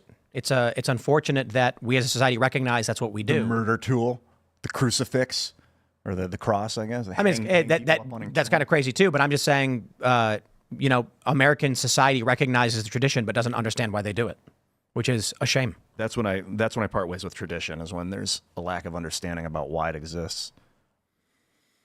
Yeah, I was actually wondering, I was like, is it offensive to Christians that we use a cross to mark a grave site when we're not Christians ourselves? And I'm like, I don't know. I feel like we're supposed to do it. That's what everyone does. But, I don't know. I think, yes, it would be offensive. I don't think so. All right. S.A. Federale says, what Tim is describing is spot on. This reference to the flags. In the mid-90s, I was told in Florida, the Stars and Bars was about Southern love and nothing racist. I bought the seashell necklace and was almost killed in a GA gas station. Narrative control. What is the seashell necklace? What does that mean? No idea. No idea. Not familiar with that one. Gnarly Marley says Joel is a daily Breitbart reader. There has been a noticeable increase in the use of leftism terms like migrants and censoring of inoffensive words in the comments. Please explain. I don't know about the comments, but there was a shift toward migrants maybe about 5 or 6 years ago because Brandon Darby, who's our border editor, wanted us to be very precise. The people coming to our southern border aren't all coming illegally. There is some minority that has a legitimate asylum claim. Merely arriving at the border doesn't make them illegal aliens. When they cross illegally, they are illegal aliens, or when they claim that they're seeking asylum and they're not, they're unlawfully in the country. But basically, migrant is a more precise term for the person who shows up at the border. What happens after that is different. I use illegal aliens in headlines all the time. I don't think that that's necessarily an offensive term. It just describes what's happening, and we do use that. But we definitely moved toward migrants because it was more accurate to describe what we started reporting on. And actually, Brandon was the first back in 2014, the first to report on the kids showing up at the border by the hundreds. And he published those first photographs of the kids basically being warehoused in Border Patrol facilities. But that would make them illegal immigrants or illegal aliens. At that point, yes. And what was interesting was that CNN, as much as they hated us, had to use our photographs because we were the only ones. Now, of course, it's, everyone's covering it, but CNN. So when you're talking about data, arrivals at the border, you'll use migrants. But when you're talking about, the number of illegal immigrants that have taken up space in shelters in Massachusetts, you would use illegal immigrants, or would you still assume that there's a mix of people with legitimate claim and not? I think generally it's accurate to call them illegal aliens because the number of legitimate asylum cases is just so small. But it wasn't like there was a nod to political correctness. We didn't start using migrants because we were afraid to call them illegal aliens. I do it all the time in headlines and so forth because, again, I think it's accurate. But Brandon pointed out, look, some of this movement, at least when they're traveling to our country, they haven't yet broken any of our right. laws. That's so they're migrants. They are just we call it the migrant caravan or whatever. Yeah. All right. What do we have here? Big Cow Production says, I'm loving Ian's more pensive arc. He seems much more humble these last few shows, and I feel he's on a learning journey. Love you, Ian. And no, Lucifer was not the underdog or misunderstood. Oh, I do think Lucifer, the Lightbringer, had electricity and was like, we got to give this to the masses. And what is his name? Michael and all his other archangels were like, no, you know what happened last time they got that kind of power? The whole world was vibrated into death with that Atlantis flood. So Lucifer was like, screw you. I'm giving it to the masses because truth must prevail. I think it'd be a good movie. But I've been working out before the shows. Maybe that's why I come across more pensive. Maybe that's literally why I'm more pensive. It's the testosterone. Yeah. It's increasing.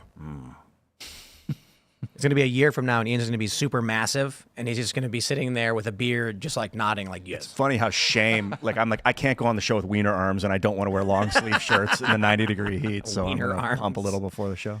George says, there's a video game called We Happy Few, set in a dystopian city where everyone is required to take a medication called Joy.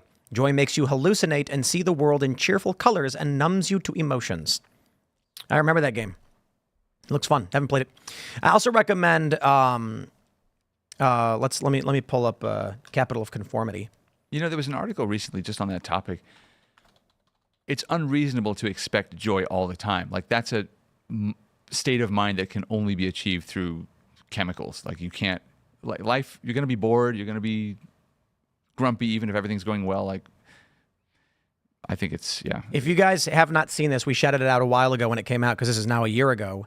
Capital of Conformity was sent to me. It's a YouTube video by Aze Alter, who has now turned it into a series with a bunch of different videos. And I feel like his Capital of Conformity, it's 2 minutes and 42 minutes long. It's a short film. It's a modern masterpiece. Shout out to Aze Alter on YouTube, because the use of AI makes it really feel like how a nightmare feels. And the short film is basically about living in a society where you are required to smile, basically. If someone doesn't have a smile, let us know, report them, and you can win cash prizes. And people have virtual reality where they live in this fake world where they can relive their moments. They're all morbidly obese, eating garbage and disgusting food. But the AI video, at its point, made it all look like how a nightmare feels. It's so well done. One of my favorite videos on YouTube. Let's grab a couple more super chats. Cool Modi says, under Tim Walz, Minnesota banned Christians from teaching in public schools. Several sources online. This came from The Federalist. Really? Yeah, I saw that article today, but I didn't read it. It sounded a little bit too sweeping. Like, I can't imagine that it actually happened, that they went through the schools and said, okay, no Christians can teach here. This is an interesting one. Tin Man says, I believe the problem with installing EV chargers in Maine was the requirement for minority-owned businesses installing them. Maine is mighty white. Is that, if that's true, it explains it. That's very funny. It might be true. I mean, installing EV chargers is not simple for a lot of reasons, and I've referenced this a couple times, but Wyoming banned the sale of EV vehicles at one point because they said effectively, we do not have the infrastructure to support EV cars. They come with more complications. It's like you need different emergency protocols. And so there might have been resistance on the state level to a certain point because the standards were almost too difficult to meet. Be great if we could build parking lots that charged the vehicles wirelessly, and just every 30 miles or 20 miles, you've got an electric parking I hear lot. people talk about this with solar. You have these big parking lots and you build the roofs over them that have solar panels on top, because then the cars have shade, which is nice for anybody underneath. And then you're getting energy from the sun. All right, so I've got the answer on Tim Walz and Christian teachers. So he signed a law that will require teachers who are applying for licenses to teach in the state to affirm that they believe in transgenderism and that sort of thing. So if transgenderism conflicts with Christian teachings, and one of the other articles points out it conflicts with other religious teachings as well, then you can't really be a practicing member of those faiths and also be a teacher. Probably most people just sign the form and teach anyway, so it's not your Christian faith that they're trying to exclude. It's just saying that you have to include these other beliefs even if your faith tells you you can't. That's interesting. That's probably going to see a Supreme Court case. It should. It's creepy that you'd be policing someone's thoughts that way. Well, it just happened. I forget where it was, but there was a teacher who said, I'm not going to use your preferred gender pronouns. It's against my First Amendment right. And it went to the federal courts, and the federal court agreed that this is a violation of the First Amendment. You can't force someone to say ze, zer, or whatever your pronoun is going to be. I kind of feel like these people are playing it wrong. I can respect the straightforward, I won't do it, take me to court. But I do feel like the appropriate response from a teacher is to just say, oh, you don't use the normal binary pronouns? What do you go by, Zer? Well, I'm going to call you Flurb. And it's because I don't want to use a pronoun that would be wrong for anybody who may otherwise be non-binary or who could be offended by Zer. So if we're trying to be accepting of everybody, you're now Flurb. And I'm going to call you Flurb in front of everybody. And then when they're like, don't call me that, be like, you can't tell me not to, because it would be offensive to others to call you by a term that's offensive. So in order to be non-offensive, I'm going to use a word that means nothing to anybody. They might get put on leave for harassment if they start calling a kid something weird. Not that Zer is not weird, but saying him. And then, like, and this is my point. You respond with, we had complaints about kids using weird words that were offensive terms. So we're using a gender neutral word now for anybody who doesn't want to go by he, him, or she, her. Yeah. So we're using flurb. No, it's all the children. It is dehumanizing. So we use flurb or flurbo. As if Z isn't dehumanizing. Right. Hell. Yep. And then what you do is you reassert your right to call them whatever you want, using their own logic against them. I heard another approach. There was a woman who happens to be lesbian who raised 2 daughters and was telling me that one of the daughters decided that she wanted to become transgender or non-binary. So the mother, who was a little shocked at first, it's interesting to her experiencing parenthood as a lesbian to now find your kid going beyond a boundary that even you wouldn't have crossed. But the mother said, okay, well, I'm also changing my gender. And the daughter was like, what? And the mom was like, yeah, I'm now male. You are going to refer to me by male pronouns. And the daughter was like, no. Yeah, she's like so upset that her mom was also changing gender that she said, okay, just forget it. Forget about it. So she just gave it up because it was rebellion partly is what it was. Right. There was one story that was it was a viral post that came from Reddit, I think. A guy said that his daughter came to him and said that she was transgender and she was a boy. And he talked to her a little bit about it. And then eventually the school said that we're going to now transition your daughter and your son. They said your son, and he will be referred to as, Max or whatever. And the guy's response was, I really appreciate it. Thank you so much for helping my child. Let me know what I need to do to help my son navigate this so that we can get him all the help he needs. And then they said, no problem. And then a week later, he says, I got a new job offer and I'm going to be relocating, but thank you for everything you've done. And we'll make sure to follow up with the gender affirmation with you and we'll let you know how things are going. Moved to the countryside. And he said, within 3 months, my daughter was back to normal and was acting like a normal teenage girl. Yeah. Pulling the person away from the cult Yeah. is to remove them from those social And pressures. that's the fear, especially in California, where the state government is now taking away the right of parents to know what's going on in the schools. I actually confronted Gavin Newsom about this last year, and I said to him, why don't parents have the right to know? If a child says at school, I want to change my gender, why should the school not inform the parent? I mean, you have to get a signature on a field trip permission slip. Why, changing gender? And he tried to shift the conversation. Basically, the argument is these kids, if they're outed by being forced to tell their parents, are going to die, like they're going to commit suicide. So they jump from, this is a tough situation we're trying to manage, to you don't want the kids to die, do you? Yep. Like, you're going to kill your own kid by trying to take care of the child. So it's totally ridiculous. And anyway, yeah. Let's read this. We got Rich Gold says, after 20 years of trying and close to $100,000 in reproduction services, my wife and I are having our first child this February because of IVF and embryo adoption. We would love to educate you all on it. We are so excited. Congratulations. Yeah, that's awesome. Yeah, that's Sounds really great. cool. Glad to hear it. Very cool. SN says, my wife and I are on our second pregnancy through IVF. We tried for years on our own and utilized other fertility treatment options before doing IVF. So far, we've spent around $40,000. I guess we should have an IVF specialist on now because I have questions that I don't think he can IVF is answer. really fascinating. I think it'd be a really good culture war episode because I think people know the letters, but they don't know what the process is like, and it's not easy. And it's a really, really tough journey for a lot of people. Cool Modi says, Tim Walz repealed Minnesota law protecting babies born after failed abortions. 5 babies died in Minnesota after they were born alive due to a failed induced abortion in 2021. Wow. That's crazy. Yeah, and in Virginia, what happened was, was it Northam? He said, if how we would handle this is the baby would be born, it would be delivered, it would be made comfortable, and then the doctor and the mother would go into the other room and make a decision on what happens next. And that decision was whether or not to kill the baby that was born. Later on, he said he's talking about severe deformity or, issues with the baby. And then the left made a whole bunch of excuses as to why they should be allowed to have these procedures. And they said extreme cases like a baby born without a spine or without a heart or something wouldn't survive anyway.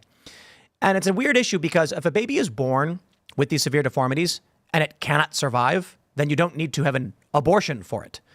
You would literally just be like, medical science cannot keep your son alive. I'm sorry. It would just be about mitigating suffering for the child at that point. So the idea that you could have an abortion at or after birth is an absurdity that makes no sense. It defies the definition of the term abort. That means to deprioritize or end the pregnancy. Not once it's born, there's no possibility of aborting a human. Right, and we had a leftist on the show once who, when asked, at what point is a human being alive, he says, at some point after birth. Right. There was a famous quote, I think it was by Senator Barbara Boxer, and she may have misspoken, but it's in the congressional record, where she seemed to suggest that you could still have an abortion after you went home with the baby. It's like, you come home from the hospital and Like, I don't like this. yeah, a few too many sleepless nights and you decide to start. Which is wild because you can literally, legally, just take the baby, wrap it in a little blanket, put it in a basket, and put it on a post office doorstep, and that's legal and allowed. The safe havens where you can drop off a baby at a fire department or whatever. Yet there are still people who would rather just kill it, which is nuts. Yeah. Crazy, man. 10th Element says, my son was conceived through IVF. Only 5 were viable to the stage of implantation. 2 of them failed after implantation. The third one resulted in my son. The last 2 we donated to a family who couldn't conceive. The embryos aren't discarded by default. It depends on the family, though, right? Like, that's a choice that you made, and that's great. I think that's wonderful. But there are people who decide ultimately that they're done and they don't want to pay to keep their embryos frozen. And there are other options. I'm just saying, like, it's great that that's a decision you make. That's not true of every embryo that's conceived through IVF. Jay Smith says, Tim, if you're looking for an atheist to have on for a debate, I'd recommend Matt Dillahunty. Once studied to be a pastor, but changed the more he studied. Very knowledgeable and keeps a calm head. I will tell you the issue I take with most atheists, because I won't say all, because I've not debated all atheists, is that every instance I've ever debated an atheist, they will either say, I don't believe in fairy tales, There's no man in the sky. There's no great being. And all of these things are lower ordered thinking. That is not an insult. Lower ordered thinking is talking about how the depth of what you are discussing, and highest order thinking could be talking about multiple realities and probabilities and forks in probabilities and systems, their definitions. That's higher order thinking. So for a lot of the atheists that I debate, their atheism is rooted in, I don't believe the Bible is real. I don't believe the Quran is real, things like that. And I'm like, well, that nothing to do with the existence of God or not. If we're talking about God, an entity beyond comprehension, or the logos of the universe, that has literally nothing to do with whether or not you believe humans who tell stories are correct or not. If your argument is that you don't agree with organized religion and you think people are telling, fairy tales, okay. Now onto the question of God, which is a totally different question. Most atheists that I have conversations with end there, and they'll just repeat the same thing over and over again. Of those who are much smarter, they instantly agree and say, oh, okay, well, then we're talking about something else. And I'm like, okay, so you're not actually an atheist, right? Either lacking a belief in God or disbelieving in God. You're actually an agnostic arguing against organized religion, which is a different thing.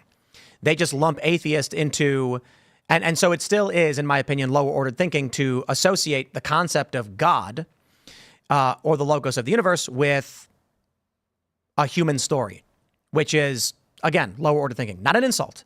It's like believing that a man in the cloud is watching you. Now, to be fair about that, there are quite literally men operating machines in the clouds that are spying on us, trying to determine whether or not we're doing good or bad things. And that's actually kind of creepy, but that's real. There quite literally are objects flying around in outer space that spy on people to determine whether or not we're doing things that are in or out of line with what they want to do, and they will punish you if you do bad things. They're called satellites. We use them for surveillance and spying and reconnaissance. And then various governments will raid or attack other people based on them doing naughty things. So there quite literally is an eye in the sky watching everything you do. That's besides the point. Yeah, can God actually perceive you? Yes. That's a bold claim. We'll find out tomorrow morning. Consciousness is an observable fact of reality, and consciousness exists as a component of reality. Ergo, reality has consciousness. But I think sentience, more of that sentience, and that consciousness is when that sentience corroborates with matter, and that if God is ephemeral, ethereal, that it doesn't have consciousness, it's only sentient. You can have an argument of an Einsteinian God, a great power that does not interfere with the day-to-day ongoings of humanity, or you can believe in a Christian God who has a preferred outcome and watches. But those are totally different arguments outside of whether God exists. Religion is like one guy's experience with God, and then a bunch of people wrote it down and are like, now I'm going to think that guy is the one that was able, but it's like, bro, God is real. Well, we can talk about this tomorrow. Yeah, we'll grab one more super chat before we go. And then tomorrow the show is on Tenet Media if you want to watch us debate this stuff. FS Claire says, respectfully, interacting with women has become about a risk-benefit analysis. At a woman's whim, a man can be destroyed either via accusation or family court. There is no risk of losing your livelihood with MGTOW, just peace. The right is telling men to risk it. Why? Go to church. Go to a community where people don't have these values and find what works. But why? Because it is rewarding to have friends and family. And if you do go your own way, one day you'll be an old man sitting in a hospital bed in a sterile room where your heart is in pain. And the doctor will say, it's time now. I'm sorry, there's nothing we can do. Is there anyone you'd like us to call? And you will say, no. And he'll say, well, press the button if you need us. And then you will be sitting in that room staring at the wall as your heart slowly fades, and then you cease to exist. That sounds like a nightmare to me. As opposed to the alternative where you're surrounded by your children and your grandchildren, they're holding your hands and they're saying they love you. You've given them everything. They'll carry on your name and legacy, and you have a smile on your face and a tear in your eye, and then you drift off to sleep and go to the great beyond. Smash the like button, subscribe to this channel, share the show with your friends, become a member by going to timcast.com. The members-only uncensored show is coming up next. Not so family-friendly, but a bit fun. So check us out there if you want to help us fight the fake news, timcast.com. Click join us. Smash that like button. Like I said, follow me on X and Instagram at Timcast. Joel, do you want to shout anything out? Yeah, just get a copy of my book, The Agenda, What Trump Should Do in His First 100 Days at Amazon.com. With a foreword by Steve Bannon. Forward by Steve Bannon. It was the last thing he wrote before he reported to prison. Holy crap. Yeah. Well, he'll be back soon, and we're back. excited for it. I have a copy here as well. The Agenda, Joel. Always a fascinating human being. Good to see you, Thank man. you. It's good to be back. And check out my YouTube channel. I did a cover of My Hero by Foo Fighters that turned out like fire on ice. It's beautiful. And also, I did a cover. Well, it'll be up. I'm going to be posting covers on my YouTube channel every day, like one a day. I've got them scheduled. I put them on Instagram and X. But just subscribe to me on YouTube and check out that video and let me know what you think about it in the comments. I'd be happy to hear. Cool. Well, it's been fun having you here. I think that was a really interesting conversation.